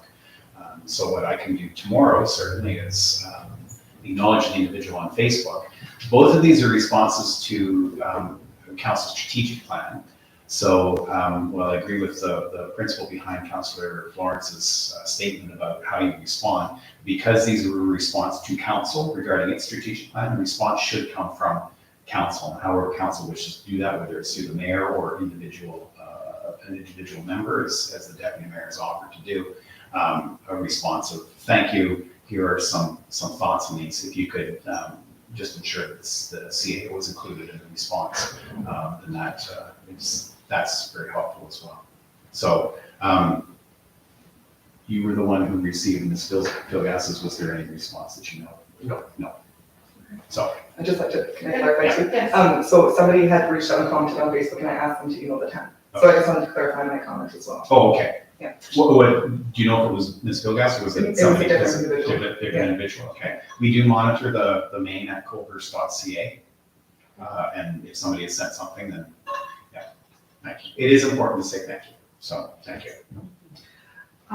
So in that vein, Councillor or Deputy Mayor, I guess I more than your official title, has indicated that he would be willing to draw something on the council. Is everybody in agreement with that? Yes. Okay, so draft something, send it around? Yeah. It's great, Kishan. Okay, so if we look at then, Councillor Caldwell, you were talking about the neighborhood play program. Well, go ahead on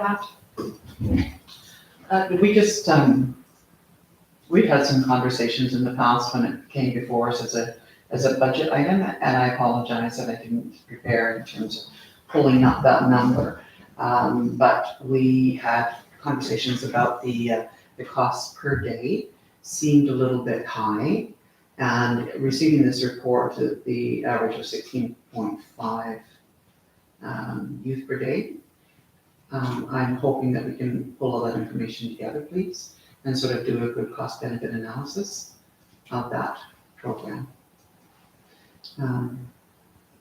At that time, when we were looking at that budget item, the conversation was that may be sufficient funds to look at supporting the funding of some of our local recreation development and personnel around that. Great, thank you. Mm-hmm. All right, is there anything else with the Correspondence. If I can, Your Worship, Yeah. I'm just putting Councillor Caldwell's request into a motion. Sure. That council instruct the CAO Yes. to provide a cost benefit analysis. Exactly. The neighborhood play program. No. Thank you. And when would you like that back? April's perfect. I do believe there's budget implications that go along with this program. Well, there is some big budget implications attached to this, and I wish I knew the number. Can anybody remember? Did you just pull it up, Scott? We're so good. The notes that I have show it's 13,500 for 6 weeks in the summer. So if the numbers are correct, the totals don't quite add up with the 460 divided by 6 weeks unless they went beyond the 6 weeks for the average utilization per day. I don't have the concrete start and finish dates, so I didn't see it in the report, but they had mentioned that there was 460 visits for an average of 16.5 per day. And you said it was in over 6 weeks, that program. Yeah, I don't have the document that states that, but that's from what I have from the notes, so my number might be off, but Yeah, at 4 days per week. Okay. Yeah, if we could take a peek at that, that would be lovely. All right, so there's, Councilor Caldwell's made a motion to get, some information from the administration with the cost benefit analysis, I think it's what we call it, everything, for the neighborhood play program. Any discussion on that? Would you like a date? I suspect that your plate is rather full, but I would like to see it in place before we have to make a decision for the future. Do you know when the decision was made this year for the summer? It was very close. It would have been it probably was April, I want to say and it probably wasn't enough of a turnaround time to make a decision outside of the one we went forward with, right? So if I say no later than February 28th, Yeah. so 2028 or 2023, I'll make that correction. All right, any further discussion? None, we'll call the question, all in favor? That's carried, thank you. All right, so with the other items, would somebody like to make a motion to accept all items that we didn't talk about as correspondence? Yes, Marjorie? I move that we accept the correspondence as presented. Any discussion? All in favor? That's carried. All right, we are now going to move into closed session at 8:22. Can I get a motion to move into closed session? Before you do that, can I ask that there be a motion to extend the length of the meeting? Because I'm not certain how long, this isn't gonna take long, but just in case you go long, you're hitting that deadline. Sounds good. Would somebody like to make a motion to extend the meeting? I think we do it to 9:30, is that our? Yeah, for an additional 30 minutes. Okay, go I ahead. move we extend the meeting to 9:30 p.m. Any discussion? All in favor? That's carried, thank you. All right, and then a motion to go into closed session at 8:23, please. I can make that motion. I move that we move into closed session at 8:22 p.m. with regards to Regional Director of Emergency Management. Discussion? No? All question, all in favor? That's carried.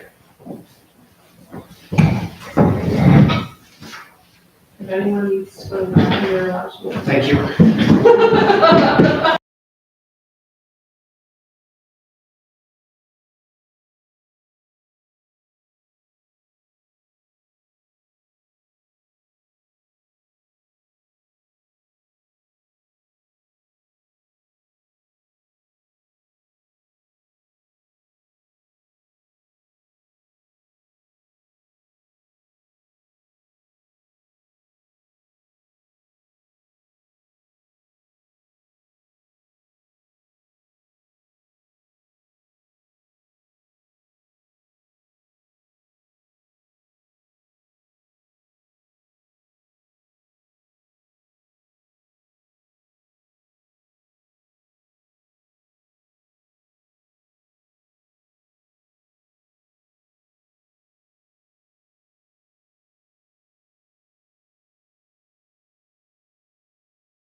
Can I get somebody to make a motion to come out of closed session at 9:15? I'll make that motion. I move that we come to closed session at 9:15 p.m. Great. Any discussion? All in favor? And I don't believe that we have any business arising from this, do we? No, but I do have your motion, Tina, for coming out of closed session. Okay, I'll read it out if somebody wants to make this after I state it. Member council move that council direct that the closed meeting discussions with respect to one regional director of emergency management remain confidential pursuant to section 24, advice from officials of the Freedom of Information Protection and Privacy Act. Council Florence, did you want to go with that one for like you did the come out of closed session? That Like, sounds great. I will make that motion. thank you. Any discussion on that? Call the question, all in favor? That's carried, thank you. And then just a motion to adjourn at 9:16, please. I'll move the adjourn by 16. Any discussion? All in favor? That's carried, thank you.